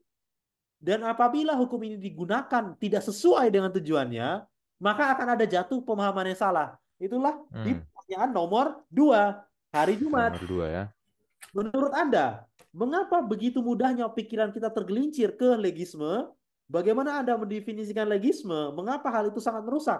Ya, jadi saudara lihat ya, Paulus ini orang yang hebat. Dia tahu ya apa yang kita akan pikirkan. Jadi dia ketika dia tulis tesis ini ya, saya sebut ini tesis lah. Iya, Bagaimana iya. bagaimana dia merangkum asas-asas teologi dia ya dari membaca Injil gitu kan. Jadi dia tahu dia berjalan di sisi yang sangat hati-hati. Oke, ini iya, tapi hukum Taurat apabila digunakan dengan tujuan yang bukan seharusnya bisa jadi pemahaman yang salah. Itulah legisme yang diterangkan di pertanyaan nomor 2 hari Jumat. Ya, kita lanjut Berarti di tujuan yang nggak seharusnya itu apa, Bil? Nah, ini kita lihat ya. Oh ya, oke. Belum terjawab. Jadi kan ini rangkuman nih. Satu Oke. satu rantai. Nah, di Roma 6 dari Roma 5 ya, ada Adam dan Kristus. Di Roma 6 ya yang juga dikutip oleh Marvin Lea, Roma 6 di saya rangkumkan ya, itu diterangkan. Dia mengenai baptisan. Roma 6 ini peristiwa baptisan yang sekali lagi adalah cerminan teologi dari apa yang dialami oleh bangsa Israel. Hmm, hmm. Ya, yang adalah baptisannya bangsa Israel adalah Keluar lama dari Laut Merah. keluar dari laut merah gitu kan, Ya. dibaptis gitu kan. Itu kita Ya. semua sudah tahu lah. Nah, di Roma 6 ini dia pertanyaannya adalah kira-kira saya ada di mana? Di kerajaan Adam dalam tanda kutip ya, kerajaan dosa Adam atau kerajaan Kristus? Lalu Paulus menjawab, apakah kamu sudah dibaptis? Oke, kita menjawab, iya, saya sudah dibaptis. Lalu ditanya, apakah kamu percaya? Iya, saya percaya. Kalau kamu sudah dibaptis dan sudah dipercaya, maka kamu sudah ada dalam Kristus. Itu adalah argumennya Paulus. Nah, Romans, The Interpreter's Bible oleh N.T. Wright mengomentari ini ya. Dia bilang, inti argumennya adalah bahwa orang Kristen tidak lagi berada di dunia kematian. Di sini Paulus berpendapat bahwa seseorang harus menunggu, ya, seorang tidak harus menunggu itu makanya dibilang Paulus tidak berpendapat gitu ya. Paulus tidak berpendapat bahwa seseorang harus menunggu sampai kebangkitan tubuh. Maksudnya apa? Seorang nggak Sampai harus menunggu akhir sampai zaman. Yesus datang. Ya. Yesus datang membangkitkan kita kalau kita mati atau merenew kita kalau kita masih hidup pada saat itu gitu ya, sebelum mulai berjalan dalam hidup yang baru. Jadi nggak usah tunggu sampai Yesus datang baru kita hidup yang baru. Nah, bukan sekedar mengantisipasi kenyataan di masa depan, karena seseorang sudah hidup bagi Allah di dalam Kristus dan sekarang harus hidup sesuai dengan itu. Melalui apa? Dalam baptisan. Solidaritas Adam yang lama telah dipatahkan secara tegas. Jadi sekali lagi, di dalam asas teologi ini Paulus mengatakan baptisan itu adalah simbol penerimaan kamu sekarang sudah ada di kerajaan Kristus, bukanlah di kerajaan yang lama. Tidak harus menunggu dia datang baru kamu menerima dia. Hmm, Baptisan itu adalah sebuah hmm. simbol. Nah, nah, tetapi pergumulan sesungguhnya, nah ini yang menjadi kata kunci tadi ya, pertanyaan tadi. Pergumulan sesungguhnya bagi bangsa Israel dan bagi kita nanti kita lihat. Bagaimana hidup menjadi orang yang sudah bebas dari tawanan. Nah, ini saya katakan dulu nanti saya akan unpack di terakhir ya. Kita lihat sekarang hukum Taurat akan menjawab pertanyaan nomor 2. Ini saya rangkum cepat ya, karena kalau kita buka satu-satu, wah lama. Hmm. Paulus bilang, sebab tidak seorang pun yang dapat dibenarkan di hadapan Allah oleh karena melakukan hukum Taurat. Roma 3 ini semua di Roma, saudara. Jadi di dalam satu kitab, Paulus bisa berkata seperti ini. 3:19 dia bilang begitu. 3:31 dia bilang, jika demikian, adakah kami membatalkan hukum Taurat? 4:15. Karena hukum Taurat membangkitkan murka. 5:13. Sebab sebelum hukum Taurat ada, telah ada dosa. 6:14. Kamu tidak berada di bawah hukum Taurat. 6:15. Kita tidak berada di bawah hukum Taurat. Ya. Ini semua seolah-olah menegasi hukum Taurat. Seolah-olah. Iya, Nah, iya. tetapi di tempat yang lain dia bilang, apakah hukum Taurat itu dosa? Sekali-sekali tidak. Jadi hukum Taurat adalah kudus 7:12. Hukum Taurat adalah rohani 7:14. Hukum Taurat itu baik 7:16. Nah, ini saya ada kasih catatan ya. Roma 5:8 adalah materi yang Paulus sangat pahami. Mungkin sudah dikhotbahkan ratusan kali ya di sinagog di sekitar Mediterania. Ditulis sangat rinci, sangat runtut, ya. Namun terkadang membingungkan. Nah, sehingga terlihat Paulus sudah mengantisipasi. Nah, ini ya, makanya saya suka banget dengan Roma. Seolah-olah dia sudah tahu kebingungan kita, lalu dia akan jawab, ya. Dia bilang seperti ini, ya hukum itu baik, hukum itu rohani, hukum itu kudus, tapi dosa telah menawan hukum Taurat, menjadikannya sebagai sebuah alat yang bukan tujuan Tuhan pada dasarnya. Nah, ini maksudnya apa? Di 1 Timotius 1:8 dibilang, kita tahu bahwa hukum Taurat itu baik kalau tepat digunakan. 1 Timotius 1 ayat 8. Kita tahu bahwa hukum Taurat itu baik kalau tepat digunakan. Kata yang dipakai oleh salah satu pastor favorit saya, David Esherick, dibilang, the law is important but also important. Hukum Taurat itu penting, important, tapi juga impoten. Tapi dalam beberapa hal juga kalau digunakan tidak sesuainya, dia bisa impoten, tidak berguna. Nah, merangkum keputusasaan kita, kebingungan kita. Jadi Paulus maksud lu apa gitu kan? Maksud Iya, apa? Di 7 ayat 24 sampai 26 dia bilang, ya, aku manusia celaka. Siapakah yang akan melepaskan aku dari tubuh maut ini? Syukur kepada Allah oleh Yesus Kristus Tuhan kita. Ayat 26. Jadi dengan akal budiku aku melayani hukum Allah, tetapi dengan tubuh insaniku aku melayani dosa. Nah, Paulus memberikan solusi. Ini kan pertanyaan dia. Menangkap putus asa kita. Dia kasih jawabannya di Roma 8. Yang ini adalah di pelajaran sekolah sahabat kita di hari Kamis. Ya, hmm, Roma 8 1 ayat 2. Tapi saya mau pakai ayat 3-nya. Saya mau pakai ayat 3-nya. Saya baca ya. Sebab apa yang tidak mungkin dilakukan hukum Taurat. Tadi kan kita bilang ada impoten nih, ada sesuatu yang kurang nih di hukum Taurat. Paulus bilang menangkap itu, menangkap keputusasaan itu. hmm, Sebab apa yang tidak mungkin dilakukan hukum Taurat karena tak berdaya oleh daging, telah dilakukan oleh Allah. Dengan jalan mengutus anaknya sendiri dalam daging, yang serupa dengan daging yang dikuasai dosa. Karena dosa, ia telah menjatuhkan hukum atas dosa. Sekarang kita lihat ya. Hukum Taurat mengidentifikasi dosa. Sehingga tadi seolah-olah hukum Taurat ini membesarkan dosa. Wah, banyak sekali dosa gua gitu kan. Seolah-olah. Hal ini terkadang membuat kita menjadi lemah, menjadi kurang iman. Melihat semua dosa-dosa kita tercermin dari pelanggaran kita. Ya, ini yang sering saya lihat juga ya ketika kita baca Alkitab, wah banyak banget dosa kita. Seolah-olah. Memang itu tujuannya. Tetapi hukum Taurat tidak dapat menjatuhkan hukuman atas dosa. Dia tidak bisa menyalahkan dosa. Ini maksudnya apa? Maksudnya apa? Kita lihat ya. Saya akan skip di sini. Apakah hukum itu menurut Paulus? Hukum itu adalah aturan supaya tertata sesuai dengan Tuhan, ya kan? Kita setuju ya. Hukum itu dibuat supaya sesuai aturan. Ya, sesuai aturan siapa? Sang pembuat hukum. Itulah ya, kenapa dikatakan hukum itu adalah gambaran karakter Tuhan. Yang di pelajaran pertama, itulah yang dinegasi, yang dituntut, diserang. yang diserang oleh setan. Ya, Hukumnya adil dan kasih tidak mungkin berjalan. Itu kan menyerang hukum Tuhan yang juga menyerang karakternya. karakternya. Itu ya, kita sudah belajar itu di pelajaran pertama. 1 Yohanes 3 ayat 4 mengatakan dosa adalah pelanggaran hukum Allah. Masuk akal. Karena artinya dosa melanggar karakter Tuhan. Ya kan? Hmm. Dari logika tadi. Nah, ketika kita membaca hukum Taurat, membaca hukum, berdasarkan hukum, yang adalah gambaran karakter Tuhan, ketika seorang berdosa, dia harus mati. Roma 6 ayat 23 di pelajaran hari Rabu. Upah dosa adalah maut, gitu kan? Hmm. Menurut hukum, kita semua mati. Pertanyaannya, sebelum kita berdosa, sebelum Adam berdosa, kalau Adam menuruti hukum, apakah dia akan mati? Tidak, Nggak mati ya, nggak ya kan? mati. Dia mati ketika dia memakan buah itu kan adalah melanggar hukum itu, Melanggar ya kan? hukum. Ya, Ini kita bisa setuju sampai di sini. Nah, apa yang terjadi setelah manusia berdosa? Manusia melanggar hukum, yang adalah hukum itu, dosa itu adalah melanggar hukum. Akibatnya apa? Manusia mati karena melanggar hukum, akan mati, akan melanggar hukum. Karena dia berdosa. Sesuai dengan Roma 6 ayat 23, ya. Supaya tidak mati, manusia harus menurut hukum, iya dong. hmm. Kan tadi dibilang hukum tidak menurut hukum artinya dosa. Artinya supaya tidak mati yang adalah dosa, kita harus menurut hukum, ya kan? Nah, tetapi kita yang sudah berdosa tidak mampu menurut hukum. Ah, iya paradoksnya. Paradoks, terjadi paradoks. Itulah yang ditangkap oleh si Paulus. Mustahil. Dia putus asa. Ah, apa yang bisa saya lakukan? Daging saya tidak bisa melawan ini.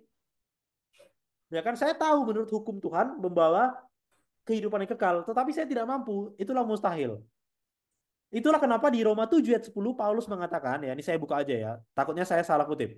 Semoga tidak. Hmm. 7 ayat 10 dibilang, dan perintah yang seharusnya membawa kepada hidup, ternyata bagiku justru membawa kepada kematian. Karena dia mengerti, secara logika ini saya tidak mampu sebagai manusia yang sudah jatuh dalam dosa menuruti hukum. Mustahil. Nah, itulah jatuh kepada sola ini, sola fide, sola gratia. Muncullah satu Penyelamatan yang Tuhan buat kepada kita, manusia tidak mampu menuruti hukum supaya dia tetap hidup. Karena itu mustahil. Paulus menangkap ini.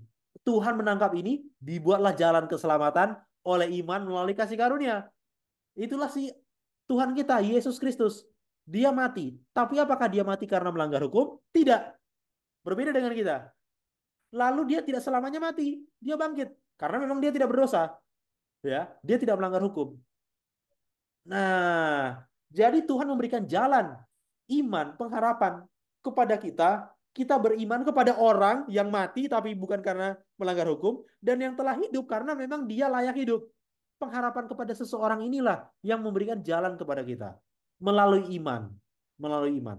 Nah, sekarang pertanyaannya di mana? Di mana penurutan itu letaknya? Kalau misalnya cuma percaya, tadi kata Paulus, sudah dibaptis? Sudah. Percaya? Sudah. Oke. Nah, sekarang elemen penurutannya di mana? Nah, kita tarik ke latar belakang Roma, yaitu Keluaran. Keluaran 20 ayat 1 sampai 2 ya. Ya, saya nggak akan eksegesis, tapi saya akan baca secara konteksnya. Lalu Allah mengucapkan segala firman ini. Ini adalah 10 hukum ya, yang kita sebagai orang Advent mengaku, wah ini dia hukum kita. Kita berbeda dengan orang lain gitu ya. Penurutan hukum yang utama. Nah, kita lihat. Lalu Allah mengucapkan segala firman ini. Akulah Tuhan, Allahmu yang membawa engkau keluar dari tanah Mesir, dari tempat perbudakan. Pertanyaannya, apakah hukum ini diberikan? Dibilang, oke, Supaya Bang engkau keluar Israel, dari perbudakan, supaya kamu keluar dari perbudakan, kamu harus menerima menaati hukum hukum ini. ini. Tapi enggak, Tuhan bilang apa? Kamu terima hukum ini karena apa? Sudah dikeluarkan dari Karena perbudakan. sudah dikeluarkan. Itulah kenapa Paulus, inilah elemen yang sangat bagus sekali. Paulus menangkap histori Yahudi lalu menaruhnya dalam Roma. Dia bilang sama seperti orang Israel dikasih hukum setelah diselamatkan. Setelah diselamatkan dulu baru dikasih hukumnya. Gitu ya. Hukum ini adalah bukti dari orang yang menurut. Bukti dari orang yang diselamatkan. Bukan kamu nurut ya, baru gue bawa lu keluar Mesir. Bukan gitu. Hmm. Dan karakter yang tadi ya, karakter yang sama. Kita sudah diselamatkan dulu dari dosa. Lalu sekarang pertanyaannya, bagaimana menjadi seseorang? Bagaimana cara hidup menjadi seseorang yang sudah dikeluarkan dari dosa? Sudah dibebaskan dari tawanan dosa. Cara hidup seperti apa? Untuk orang yang demikian. Tuhan kasih. Nah, kalau kamu mau tahu cara hidup, orang yang sudah dibebaskan, inilah 10 hukum. Ini adalah cara hidup orang yang sudah dibebaskan. Bukan inilah yang kamu harus lakukan untuk Kayak dibebaskan. dibebaskan. Iya. Nah, itu logikanya. Jadi agak panjang teman-teman, tapi menurut saya harus membahas ini secara Roma ya, secara sebagaimana dan to be honest ya, Roma Roma inilah yang membuat Martin Luther itu membuat 95 tesis ya. Dia baca Iya. Roma ayat 17 ya. The just shall live by faith ya. Orang benar dibenarkan oleh karena iman, hidup oleh karena iman. Lalu dia melakukan pembelajaran yang inti ya kepada Roma. Nah, satu kutipan terakhir ya dari Romans di Interpreters Bible ya. Kepastian Kristiani kemudian didasarkan dari Roma 8 berdasarkan apa yang telah dilakukan Yesus, bukan apa yang kita lakukan, bukan pahala yang tadi Mas Yansen bilang, bukan pahala. Karena tidak ada gunanya pahala, orang kita sudah diselamatkan, untuk apa pahala? Iya. Tapi didasarkan apa? Atas hubungan yang kokoh dan tak terpatahkan antara Mesias dan umatnya. Hubungan itu tergambar melalui apa hubungan itu? Melalui iman yang simbolnya melalui baptisan. Ya. Dan roh sebagai jaminan pribadi. Tuntunan Roh Kudus sehari-hari itulah simbol kita sudah diselamatkan.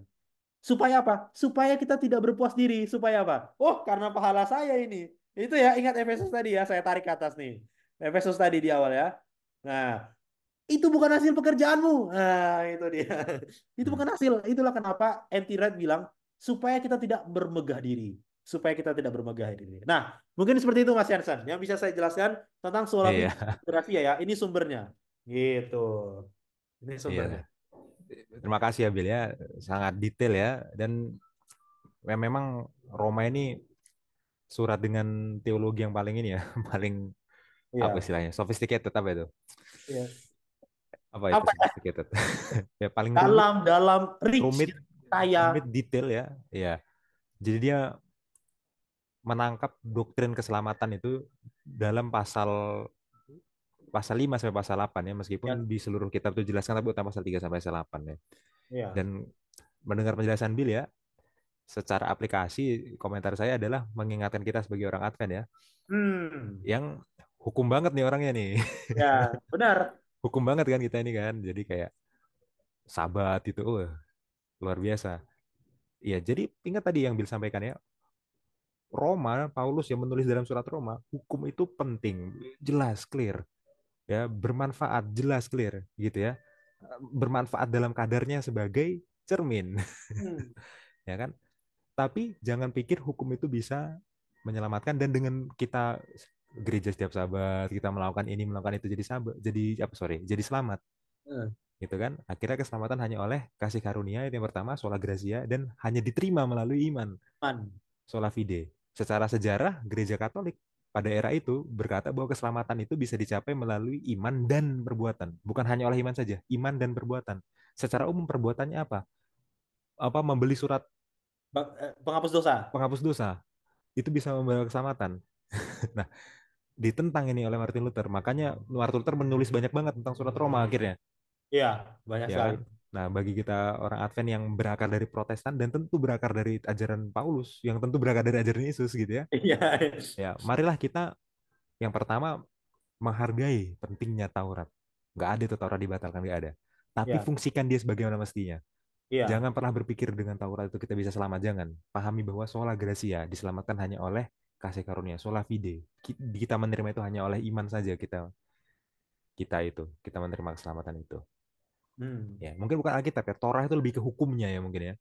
Iya. Hukumnya. Ya. Makanya ini sebenarnya yang Bill bilangin tadi ada apa relasi antara kasih karunia, hukum Taurat, iman perbuatan baik gitu kan. Iya. Gimana hubungannya dan sudah dijelaskan oleh Paulus dan sudah sampai oleh Bill tadi ya. Ya, terima kasih ya Bill ya. Ini Iya. Iya. ya memang susah ya.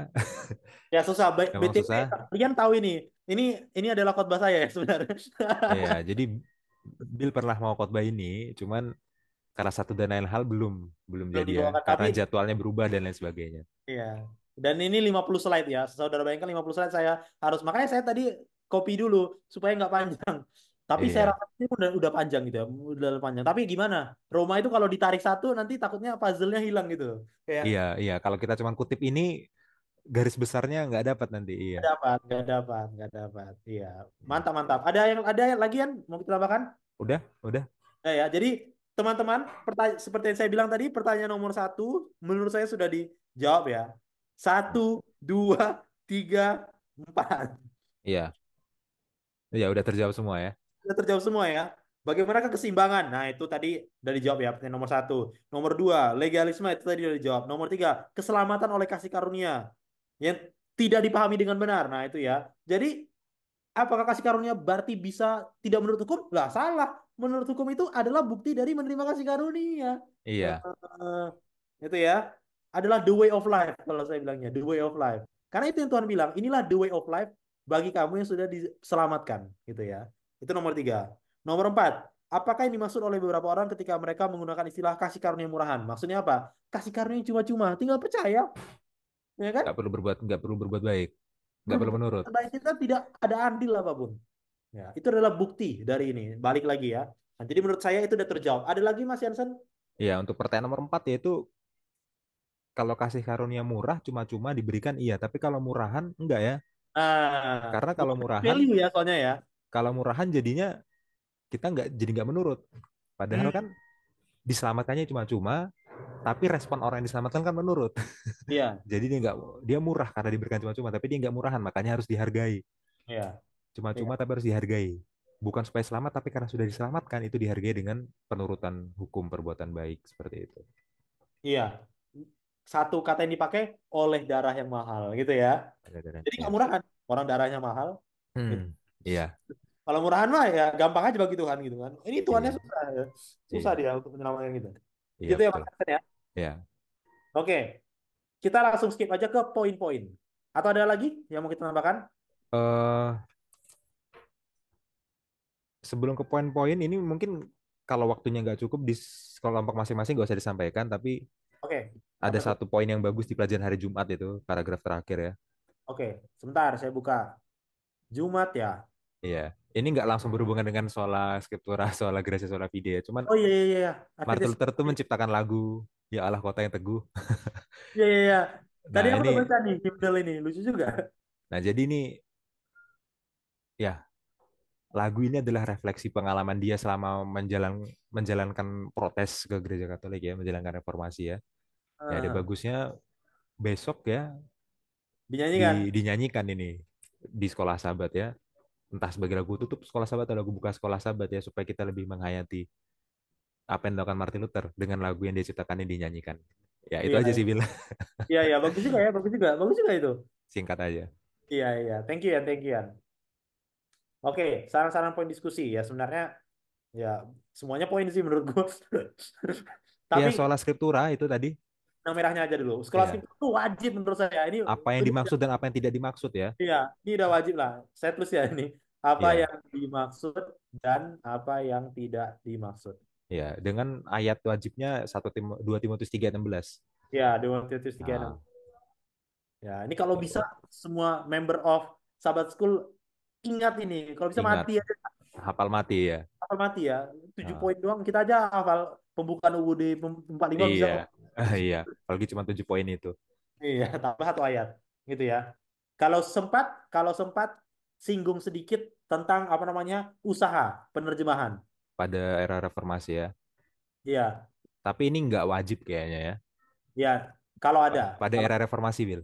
eh, pada era penerjemahan Pada era lah reformasi ya, ya. Ini kalau waktunya mengizinkan, tapi kalau nggak di skip juga boleh. skip aja. Iya, baru kita masuk ke sola apa tadi Gracia dan Fide. Nah, kalau untuk ini yang Pakai harus eksposisi Roma. ya itu adalah eksposisi Roma. Nah, tapi kalau Roma 5-8. kalau teman-teman ini kan panjang nih kan. Ini kan panjang nih kan. Ini harus ini, yang ini harus nih bagian awal ini. Karena ini menjelaskan status quo kita, gitu ya. Roma 5. Oh, Jadi ini menjelaskan status quo, lalu ini menjelaskan posisi Paulus. Ini saya nggak akan catat ini di poin, tapi saudara bisa lihat ya. Ini kan singkat aja. Ini status quo, ini posisi Paulus terhadap status quo. Apa yang dia lakukan? Begitu ya. Nah, lalu masuk ke ini. Pandangan Paulus terhadap hukum Taurat. Gitu hmm. ya. Ya ini kan tinggal sedikit. Lalu masuk ke 1 Timotius, lalu masuk ke hubungan antara. Nah ini yang paling penting itu di sini sebenarnya. Hubungan antara hukum, dosa, Kristus. Itulah terangkum sola gracia dan sola fide. Tapi sebelum itu ada baiknya teman-teman masuk ke Efesus dulu ya. Jadi Efesus tadi, karena Efesus itu kayak gitu loh, nyentil dikit loh. Ya, Efesus itu versi ringkas dan ringannya Versi lah ya. ringkasnya, benar. Versi ringkasnya. Jadi Efesus 2 ayat 8 dan 9 baru masuk eksposisi Roma. Bagian Roma 5-8. 5 sampai 8. Bagian-bagiannya yang tadi saya bold itu ya, itu yang harus gitu ya. Terutama yang hubungan, terutama yang hubungan dosa, kasih, Hubungan kasih karunia, hukum Taurat, ya, iman perbuatan baik. Kristus ini apa namanya? eh bentar, di sini hukum satu lagi. Dosa, kasih, hukum, perbuatan baik. Nah, ya. Oh, iman kurang. Di sini iman. Nah, dosa, iman, kasih, hukum, perbuatan. Oke. Mungkin ini bagusnya di sini ya. Hukum dulu ya. Hmm. Ah, gitu ya. Gimana ya? Ya, Dosa, hukum, iman, perbuatan baik gitu ya. kasih karunia? Oh iya, tadi gue delete ya. Iya. Nah, Udah. nah, oke. Jadi ini ya teman-teman ya, ini ya. Ini menurut saya kalau teman-teman bisa menerangkan ini atau bisa juga menjawab pertanyaan. Tapi bagusnya eksposisi dulu lah, itu nanti bisa terjawab sendiri. Maksud Pasti lu, terjawab. 4 pertanyaan itu pasti terjawab. ya, maksud lu gini loh ya. Kadang-kadang kan waktunya kecup. Jadi langsung diarahkan ke pertanyaan itu, kita jawab itu melalui. Jawabnya pakai Roma. Iya, Bisa juga. bisa Bisa juga. juga. Gimana lah baiknya gitu ya. Gimana Iya. lah baiknya. Jadi ini aku kasih note ya. Ini akan menjawab seluruh pertanyaan hari Jumat. Ya, begitu. Jadi nanti bagaimana lah ya, guru SS kan pintar kan. Iya. Atur waktunya, atur Atur waktunya urutannya lah lah. gimana Ya. Hmm. caranya. Gitu. Ada lagi kan? Udah? Dari aku udah. Udah ya. Oke, Udah. pelajaran bagus dalam secara teori, dalam secara identitas ya. Kita sebagai gereja Protestan, salah satu denominasi gereja Protestan, ya. Selanjutnya nih, overview sedikit tentang pelajaran 6 nih. Kita mau kemana nanti pelajaran 6 ini? Judulnya, Kita akan bahas ini ya, kitab Wahyu ya kalau nggak salah ya. iya. Wahyu Kita 11 ya. bahas pemenuhan nubuatan ya sebenarnya ya, secara khusus ya. Dan benar kata Mas Jansen adalah kitab Wahyu. Nanti mungkin akan singgung singgung Daniel sedikit ya, Daniel di Daniel 7. Cuma Hmm. cuma most of the time adalah Wahyu ya. Nanti kita akan lihat ya. Kita akan lihat gitu. Dan Oke. akan dibahas juga setelah itu nanti William Miller ya. Itu di pelajaran selanjutnya. Hmm. Jadi dari nubuatannya apa dibahas, lalu William Millernya Sejarahnya ngapain gimana? terhadap nubuatan itu gitu ya. Itu di pelajaran Iya, 7. Sekarang kan pelajaran 5. Oke teman-teman, thank you yang sudah mendengarkan kita. Semoga ini bisa bermanfaat. Mungkin agak sedikit panjang videonya, tapi tidak masalah saya rasa. Karena sola-sola ini penting sekali ya untuk kita pahami ya. iya, Sola ini. Dan pertanyaan ini yang memang ditanyakan ya oleh orang dari teman saudara-saudara kita Katolik atau bahkan dari yang bukan Kristen. Bagi hmm, yang sudah mengerti gitu ya. Jadi iya, menurutku ilmu ini ilmu yang wajib apologetika kita iya, miliki. Untuk iya. berapologetika. Orang Gitu ya. Protestan harus tahu mati. Ya harus tahu mati menurutku. Iya. Hafal ini Hmm. prinsip-prinsipnya. Oke. Oke, Terima kasih teman-teman. Sebelum kita menutup, seperti biasa, kita akan berdoa. Saya akan pimpin kita dalam doa. Mari kita bersatu dalam doa. Bapa di sorga, terima kasih Tuhan atas berkat-Mu. Pelajaran yang begitu indah, tolong bantu kami supaya kami boleh mengerti dan membagikannya kepada orang lain. Bantu kami Tuhan untuk bisa tidak bermegah diri terhadap apa yang kami lakukan, karena hanya melalui iman kepadamu saja, oleh karena kasih karuniamu kami bisa selamat. Terima kasih Bapa di sorga, dalam nama Yesus kami berdoa. Amin. amin.